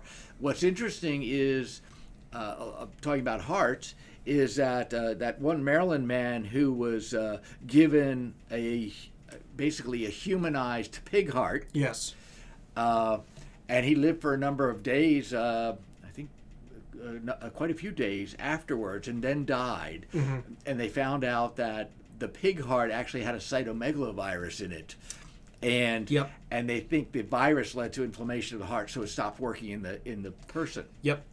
But pig hearts are very similar to human hearts. And so if you could actually take those and actually humanize them, get rid of any infectious agents, potentially it's a great source for a transplant. And that's what you would try to approach. The other would be through regenerative medicine of creating from your own cells a heart that is grown in a big bioreactor. Yeah, I've seen and some of use those. that as a replacement organ. I believe there. I think it's. Well, I'm always going to go MIT because they're doing a lot of biophysical research right now. But I believe there was a heart or lungs that was generated from. I think it was plant tissue. I believe it was a leaf that they actually developed it from. And it was in micro scale, but they actually saw that it grew and it retracted. Which kind of makes sense because of the level of xylem and phloem that's inside of a plant. That's two separate vascularizations, and that's very similar to how our system, I'm speaking in a very basic term, it's very similar to how our blood system works because we have two separate systems that pool in one spot. So on a related note, what's your opinion on a potential future of cybernetic enhancements? That's interesting. We ask the tough questions here on Science Talk. With the way we do neural interfacing, even starting to do it now, I mean, it's been done and approached. I think eventually, yes, we'll be able to actually have the capability of, most of it, I think, initially will be for movement. As far as higher intellectual abilities with that, potentially, it's potential. I don't, in my vision, I don't see it being something in the near future. I agree. I don't think that it's something that will be in the near future, which is why I have a level of cautious optimism with this. And it's because, again, when I was younger, I was a fan of science fiction and fantasy, and as we were talking about AI earlier, one of the things that has always kind of frightened me about too much advancement too quickly is it was featured in a movie that came out recently. I believe that movie was called Evolve, where a man who's a paraplegic receives a cybernetic enhancement at the base of his brainstem, where the brainstem and the spine meet, and an AI helps and assists in controlling and allowing him to actually physically walk and be able to move his limbs. But something happens that the AI jumps in and starts taking over. But again, this goes back to what I was saying earlier. In literature, the AI is usually some kind of motivator, whether it's an assistant to the protagonist or an antagonist, or it's a MacGuffin to move things along. If you saw iRobot, the AI, there you actually see two sides of that coin. You see a protagonist AI in the robot that was developed, and you actually see an antagonist AI in terms of the collective. I forget what the collective intelligence was. And that's the thing. Again, we're getting back to the proper vocabulary. The robot is an AI because the AI kind of we're getting into real nuance of programming. The robot was an individual, which is what an AI is supposedly, but a collective intelligence, which is a number of AIs all working in tandem, is what that singular program was. I forget what the name of the antagonist was. It's been a very long time. But we were talking about different omics and how different omics can assist and help. When I was doing my undergraduate work, we were always talking about one movie in particular as the absolute worst case scenario, the absolute worst fear of all geneticists, and that was Gattaca. Yes. Which is, we have, what is it? Valids and invalids in the world, and that is one of the worst possible things. Two sides of the same coin is actually in the antagonist, in which it was told to secure the future of humanity, so that its only way. Again, this is why I said earlier that AIs, when they learn about something in literature, they're always learning either all the negative or all the positive of a situation, never a blend of both. So yeah, he's actually saying exactly what I was saying earlier. Oh, so good. Thank you. But Gattaca is for geneticists and bioinformaticians and omicists, it is kind of the worst case scenario where your value as a person is actually based on, I don't want to say your genetic purity, but Gattaca is a great movie. It's very well acted. I don't know if you've gotten a chance to see it. It's very well acted. Some time ago, actually. Yeah, it was very good. It's one of those movies that I'll return to randomly.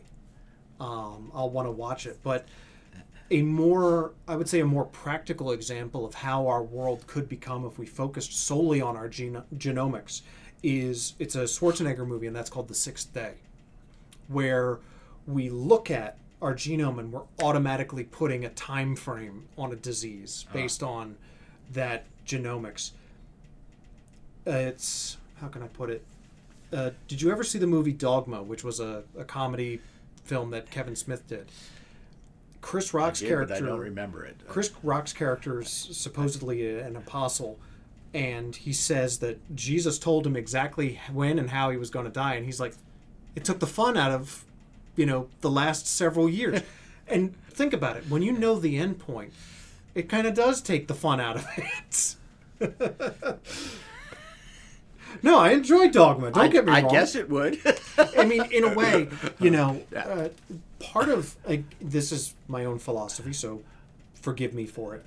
But for me, it's a lot about the journey. I can read the ending to a story, or you can know the ending to a movie, but yet it's not just about the ending. It's also how you got there. It's one of the reasons why we as scientists, when we're writing our articles, we're telling a full narrative of how we did things and why we did things.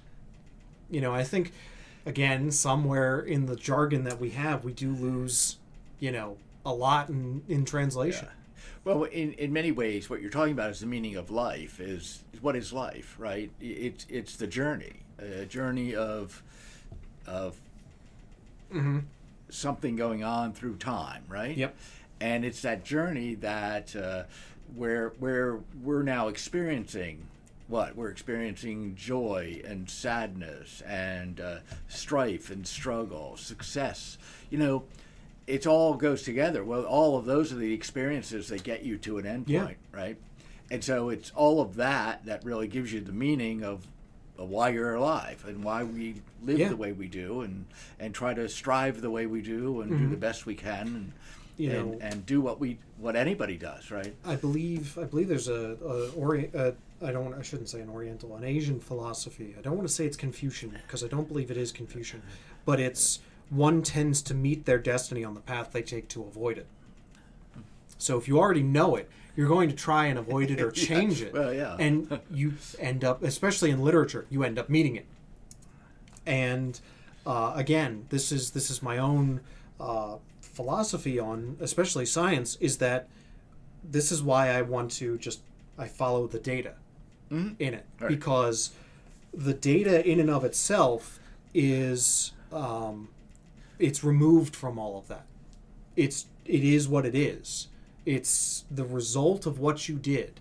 And if you did it correctly, the data reflects that. Yes. If you did it incorrectly, the data reflects that. But at the same time, and the more maddening aspect of it is that it can tell you something completely opposite from what you were attempting to elucidate in the very beginning. It could.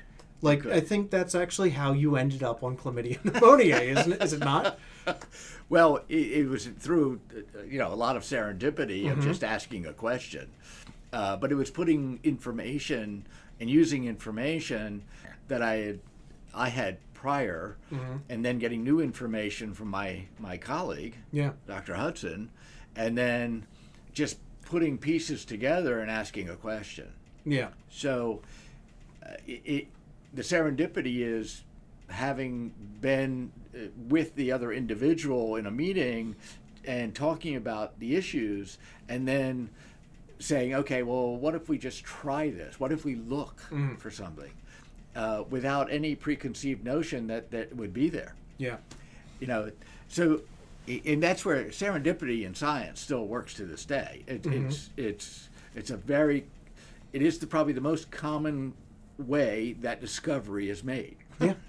You cannot sit down and plan this. No. You have to be observant. You have to then take what you observe and be curious about it. And if you are, there are times where things unfold that you never expected, and then you go through the process of understanding. Well, I believe it was Chargaff who gave us the quantity of adenine, cytosine, guanine, and thionine. He wasn't initially looking at that.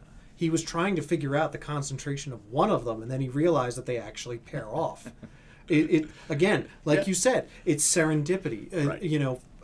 Some people term it the eureka moment, but that's not necessarily the case. Even I believe it was Archimedes that even he, never really said eureka. It was just, I understand it now. And there's one last major topic that I wanted to kind of steer us towards tonight. Okay. And that's the concept of retraction. Uh-huh. So if you could, have you ever been involved in a retraction of an article? Which is when, well, first of all, why don't you tell us what a retraction of an article is? Yes. Okay. I've never had one of my articles retracted. Okay. There are individuals that have had articles retracted. And retractions are when there is a publication that has been now put out into the public domain after doing science and reporting on science, etc.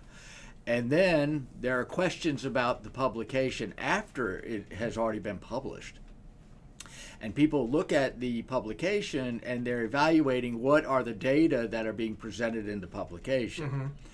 And sometimes retractions can occur if the data that's been published can't be repeated by anybody. It is like totally novel to that individual or individual lab, and other labs try to repeat using the same approach, identical approaches, and cannot get the same results. So it's not necessarily a bad thing. It isn't necessarily a bad thing, and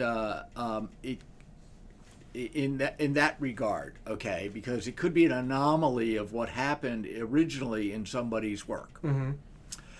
Other retractions can happen when there are reviews of published papers and you find that there has been either falsification of information, duplication of information, of data, that, for instance, they're using the same figure or they're using the same biochemical data for one figure and another figure. And people can, there are many different ways that you can determine if there has been that falsification. And there are like Retraction Watch, which is a Retraction site, Watch that will commonly look at whatever's been published and look and see, has there been any kind of data manipulation, some type of falsification issue, and if there has, they note it. Then they send information to the editor of the journal, and the journal often will investigate. Yeah. And say, okay, I want to see what was the original data, what did it look like. You've now have two figures that are identical. You're calling this figure 1 and this is figure 3. They're just upside down from one another, for instance. Or they're inverted. Or inverted. Okay, same figure though. What's going on? And what will happen is, depending on the level of information that's presented that is questionable, the editors can ask for the aspects of the work to be retracted. They can ask for clarification and have a notice put out in the journal that this paper has been now modified. There have been corrections that now have been modified. Yeah. Okay. Or they could ask for the paper to completely be retracted. In other words, it is now taken out of the literature and said, this has been retracted because of the following information. It is no longer valid as a valid publication. It is no longer valid to be used as a reference for other scientists' work. How often would you say that this happens? I know it recently happened in a way in the Alzheimer's community. Because... unfortunately, every day you could find some article being retracted. Yeah. Okay, not necessarily in the Alzheimer field, but throughout science. Okay, and that's because there are watchdog groups like Retraction Watch, for instance, that are constantly looking at every publication coming out there. They look through the publication, look at the data. Okay, what are the presentations of that? Is this real? Looks like it's fabricated? Could it be repeated? Has it been repeated, etc.? So, and that's a good thing. And as scientists, we need to, when we are putting out information, we need to know that we've replicated our own work, okay, and that we now are using the representation of our work in our data, and that is accurate. We need to literally go through and make sure that we're not using the same figure for figure 1 and figure 3 are the same, or that we have information that's being presented that has been manipulated. Yeah. Okay. So people should not be manipulating their data. They should be presenting what they find. Exactly. Okay. And that's the key. You have to have that level of integrity. The vast majority do. Yeah. Unfortunately, but unfortunately, in every field, every profession, there will be those people that think they can cheat or deceive and come out with something that is not actually real. It has been manipulated, or has been contrived, or made up, etc. And it's happened throughout the scientific realm. And it happens in other areas too. But that's why we need to have a watchdog process. Yeah, it's a shame because, as a younger scientist, you especially when you're walking in as an undergraduate, you don't think that this is actually a thing. Right. That's correct. You always ask yourself the question, is it possible? Do people actually do this? And you think, no one's going to do that, because then you'd look like an idiot. But the problem is that so many people, and you've probably heard of it. I believe it's called deli slicing research, where you're literally just taking pieces of a larger project, and instead of publishing it all at once, you're publishing just those pieces of it, even though you've completed the entire project, to get more publications out instead of a smaller one. Right. And that can happen. That's one of the things that I've started to see as a trend in retractions, especially on Retraction Watch, is that this person was directed by the paper or the journal to retract all the previous ones and to resubmit as a whole narrative. And in the end, I think one of them that I saw, it was several years ago, it actually ended up disproving itself when it was all put together. And it didn't get past the review process. And the journal was very transparent about it. They said, listen, we attempted this, we gave them the shot, and unfortunately they could not pass the review process. Yeah. And it's a shame, but at the same time, it's also, this is why we publish whole projects. That's true. I've seen less of that actually than what you're saying in my evaluation of what's been published for the most part. What will happen often is people will now, if you can basically take your data and have a compelling argument about your data of what it means, if you have enough of that and what it means to tell this part of this piece of the puzzle. It's very difficult to have a whole puzzle completed to publish by anybody. But if you have pieces of the puzzle that now you're saying, okay, this is how the piece of the puzzle fits. This is what previous work was. This is what I'm adding to the literature now by publishing this particular findings. That's how you build upon what was done before and what you're now creating and putting into the literature as well. And that can vary to because, for instance, you could have a short communication on something. You want to get some piece of information out quickly that is not the full story. You're admitting to it, though, because you're saying it's a short communication. Right. That actually can contribute to the literature at a faster point in time so that others that pick up on the work can do the work as well and add to it in a faster rate of time, actually. And then you have those publications that are very, very long. They're very thorough. You've used 10 different techniques. You've now have a larger novel, if you want to look at it that way. I think Nature and Science and Cell are referring to those as reports now instead of articles. Exactly. And looking at some of those, to give you guys an idea, normal like Nature, Cell, or Science articles maybe like 1 to 2 pages. Right. And it's a very small amount of information. When you actually put it in like a 8.5 by 11, maybe takes up like a page and a half. But some of these extend out to the one that I downloaded today was 26 pages. Yes. With figures and all. And it's difficult sometimes to peruse all of that, and this is where the idea of curation comes. But one of the questions that we had on this topic is, can an article be unretracted if they actually figure out that it wasn't, that they didn't document something, but it can actually be repeated? Now that's a good question. Or would you think that they would have to resubmit the article? They might have, if it was retracted, they would probably have to resubmit it. Actually, I would think that the journal would be more likely to put that resubmission out, because it almost validates their process a little bit better. Typically, so that doesn't happen very often to that extent. There can be, I haven't seen anything quite like that before. Yeah.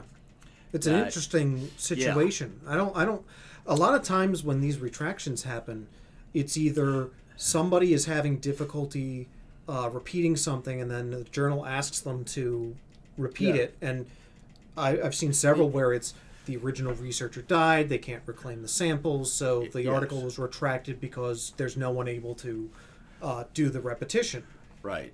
Or at least from the original body, there's nobody there. But then usually a secondary article will come out somewhere where someone's like, we repeated this, we didn't get the same results, but because this cannot be validated by the original researchers, the article is not necessary. That's true. We again, we as scientists, we don't like to point at each other and go, you're an idiot. We kind of try and remove that level of ego from it. Correct. If we can. Sometimes we really do want to say that to each other. That's correct. And often there are honest mistakes made if for whatever reason. Sometimes it's because a postdoc or a student was writing the article and put something in inaccurate, or put a figure in that it's not the right figure. Yep. And it hasn't totally been checked by your senior investigator, your principal investigator of the laboratory.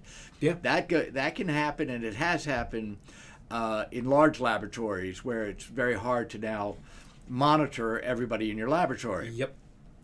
And then there can be times where in those large laboratories, individuals are pitted against one another to come up with data faster than the other. Whoever gets the data first, competitive labs, then gets the credit for the work and gets to publish as first author.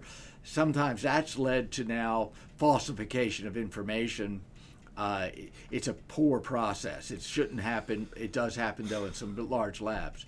The other thing I wanted to mention, too, was when there's small mistakes being made, typically they list that under what we call an erratum.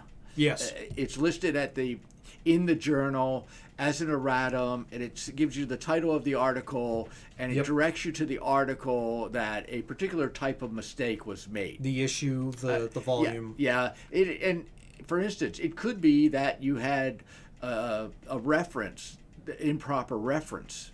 In an article as well. So if you find that something happened along the way that is not exacting, you can put that in. I mean, again, this goes to one of the larger statements that I hope we're making in this series that we're doing, which is that we scientists are human.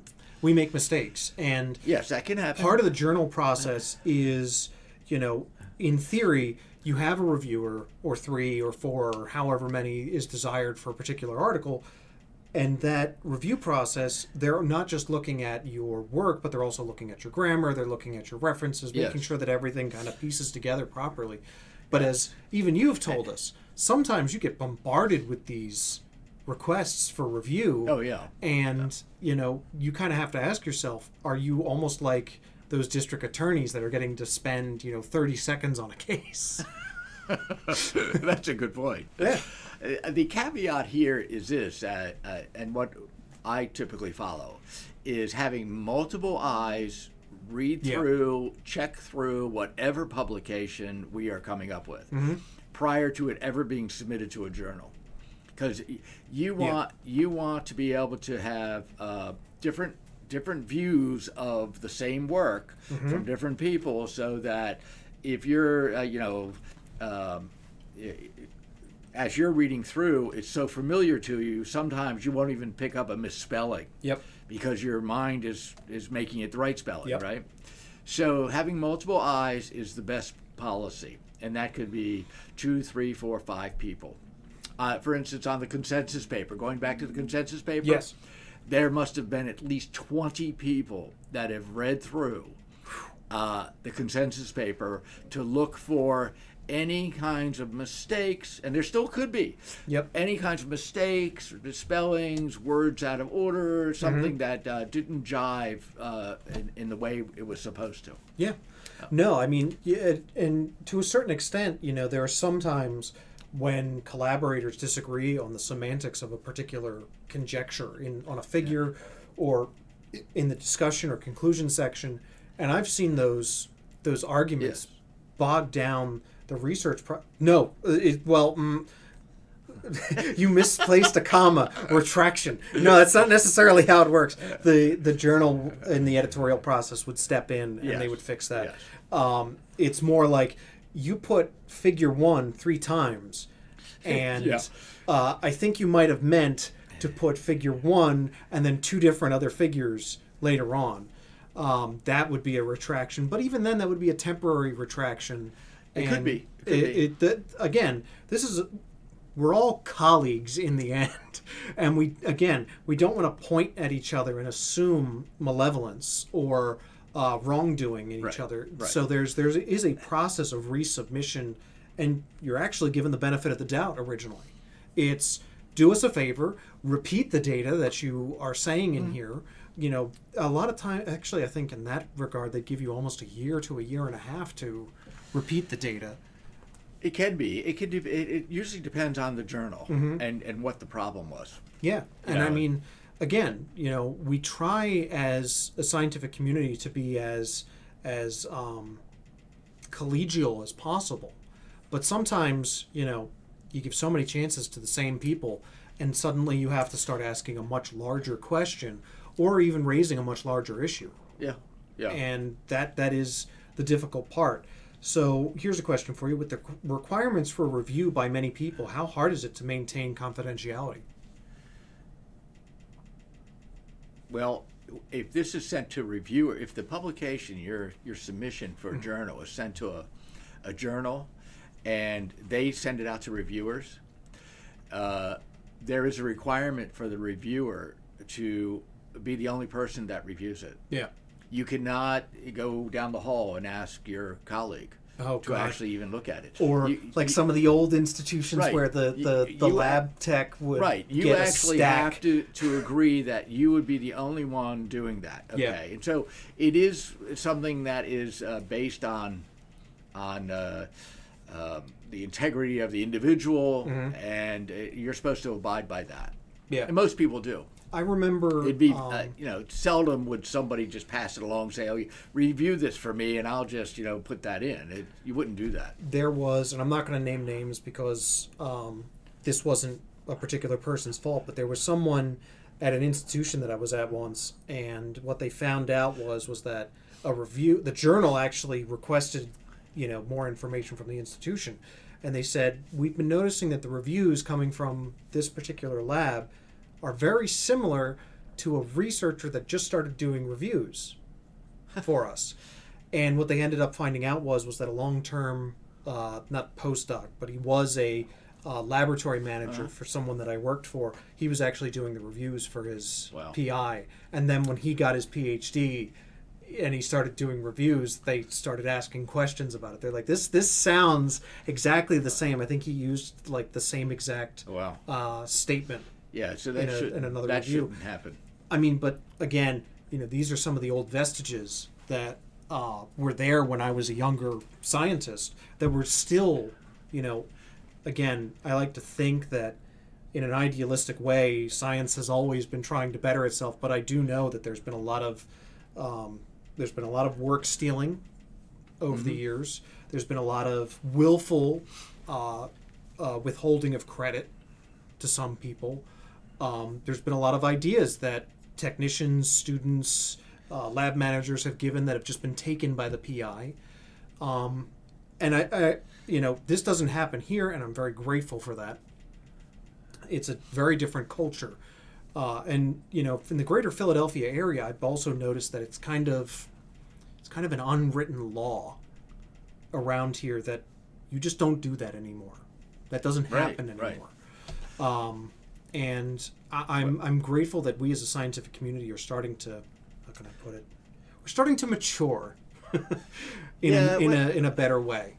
Well, it comes down to just being, having the highest level of integrity. You put yourself at the highest level and say, okay, these are the rules of what you do in the profession as a scientist. And you stick to that level of integrity. Yes. You maintain that at all times. There's no questions then. And you basically, because you now are constantly enacting, in the truest fashion, in the most valid fashion as a scientist. You have to do that.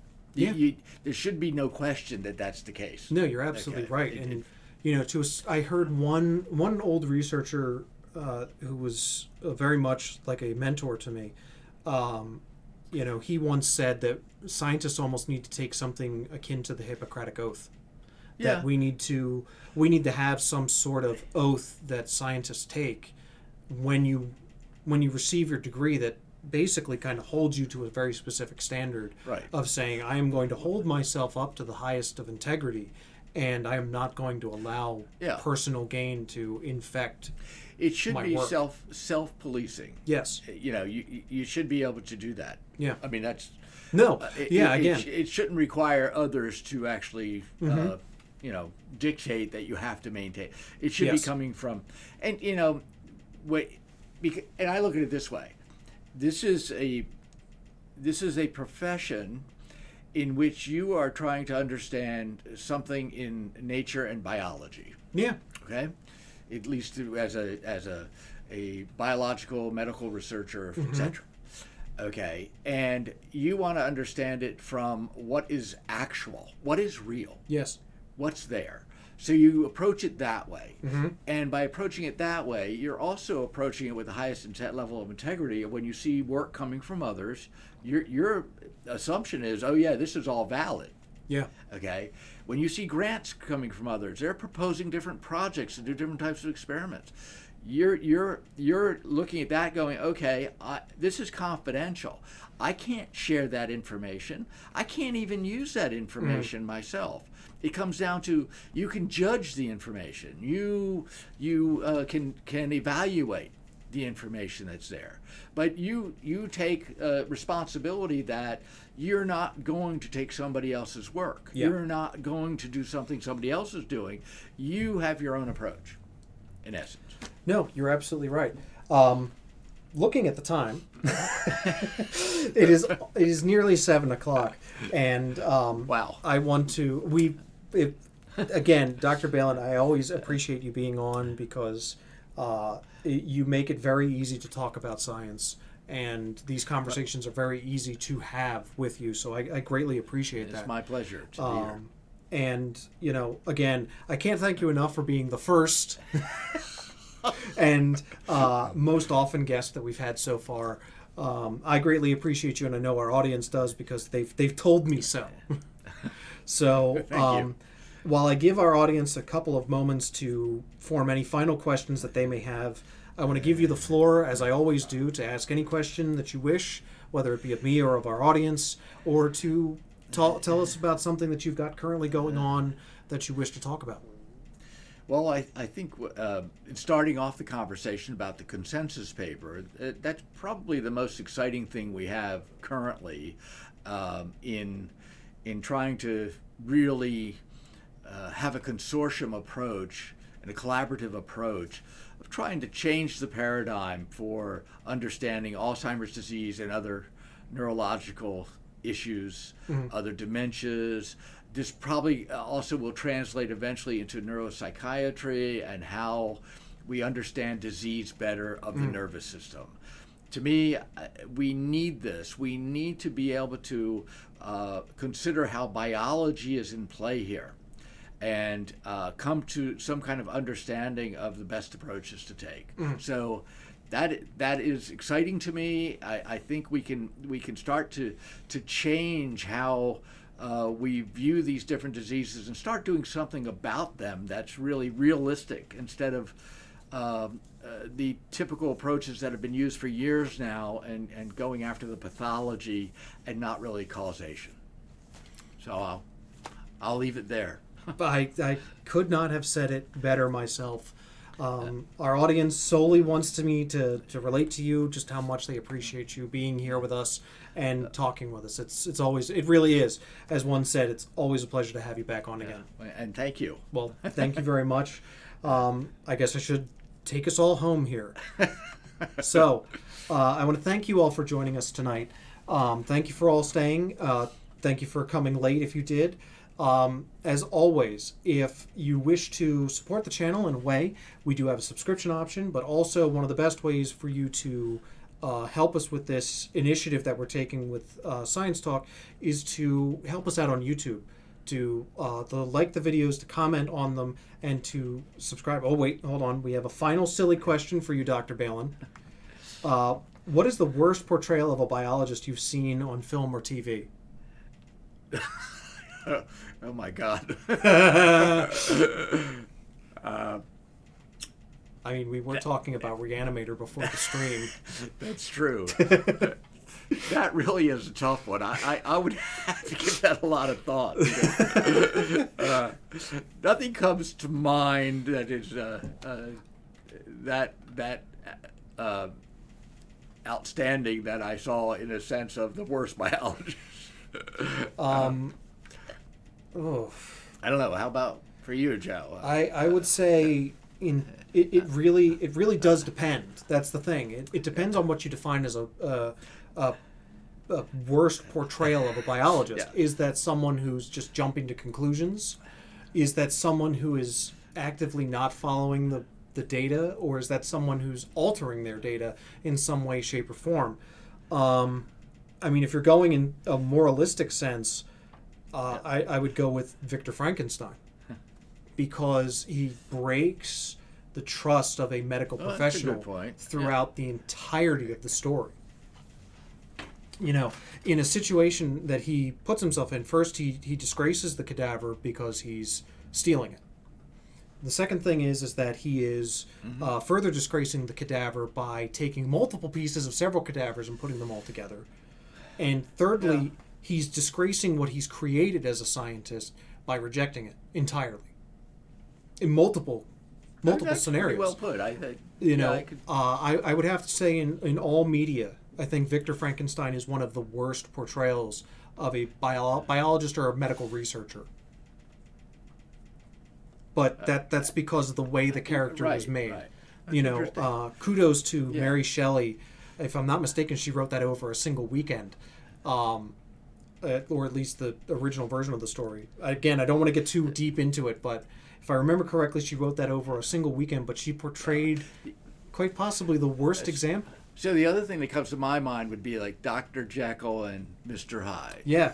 No, that's an interesting aspect. That's a right. That's a person who is, well, as you were talking about that. Yeah, it's because I recently got to read a more unabridged version of it, and it's very different because it's almost like he's using Hyde to engage in the non-puritanical feelings that he has for life. So, but you're right. He's exploring an aspect of science that is kind of very poor.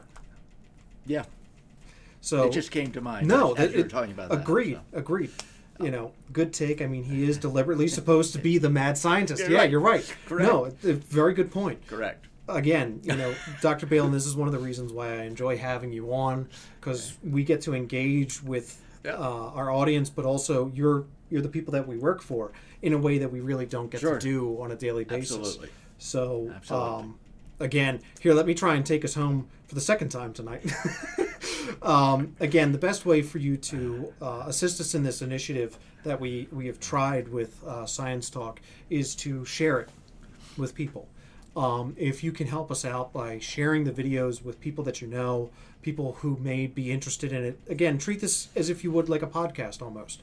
Put it on in the background and you can just listen to us talk.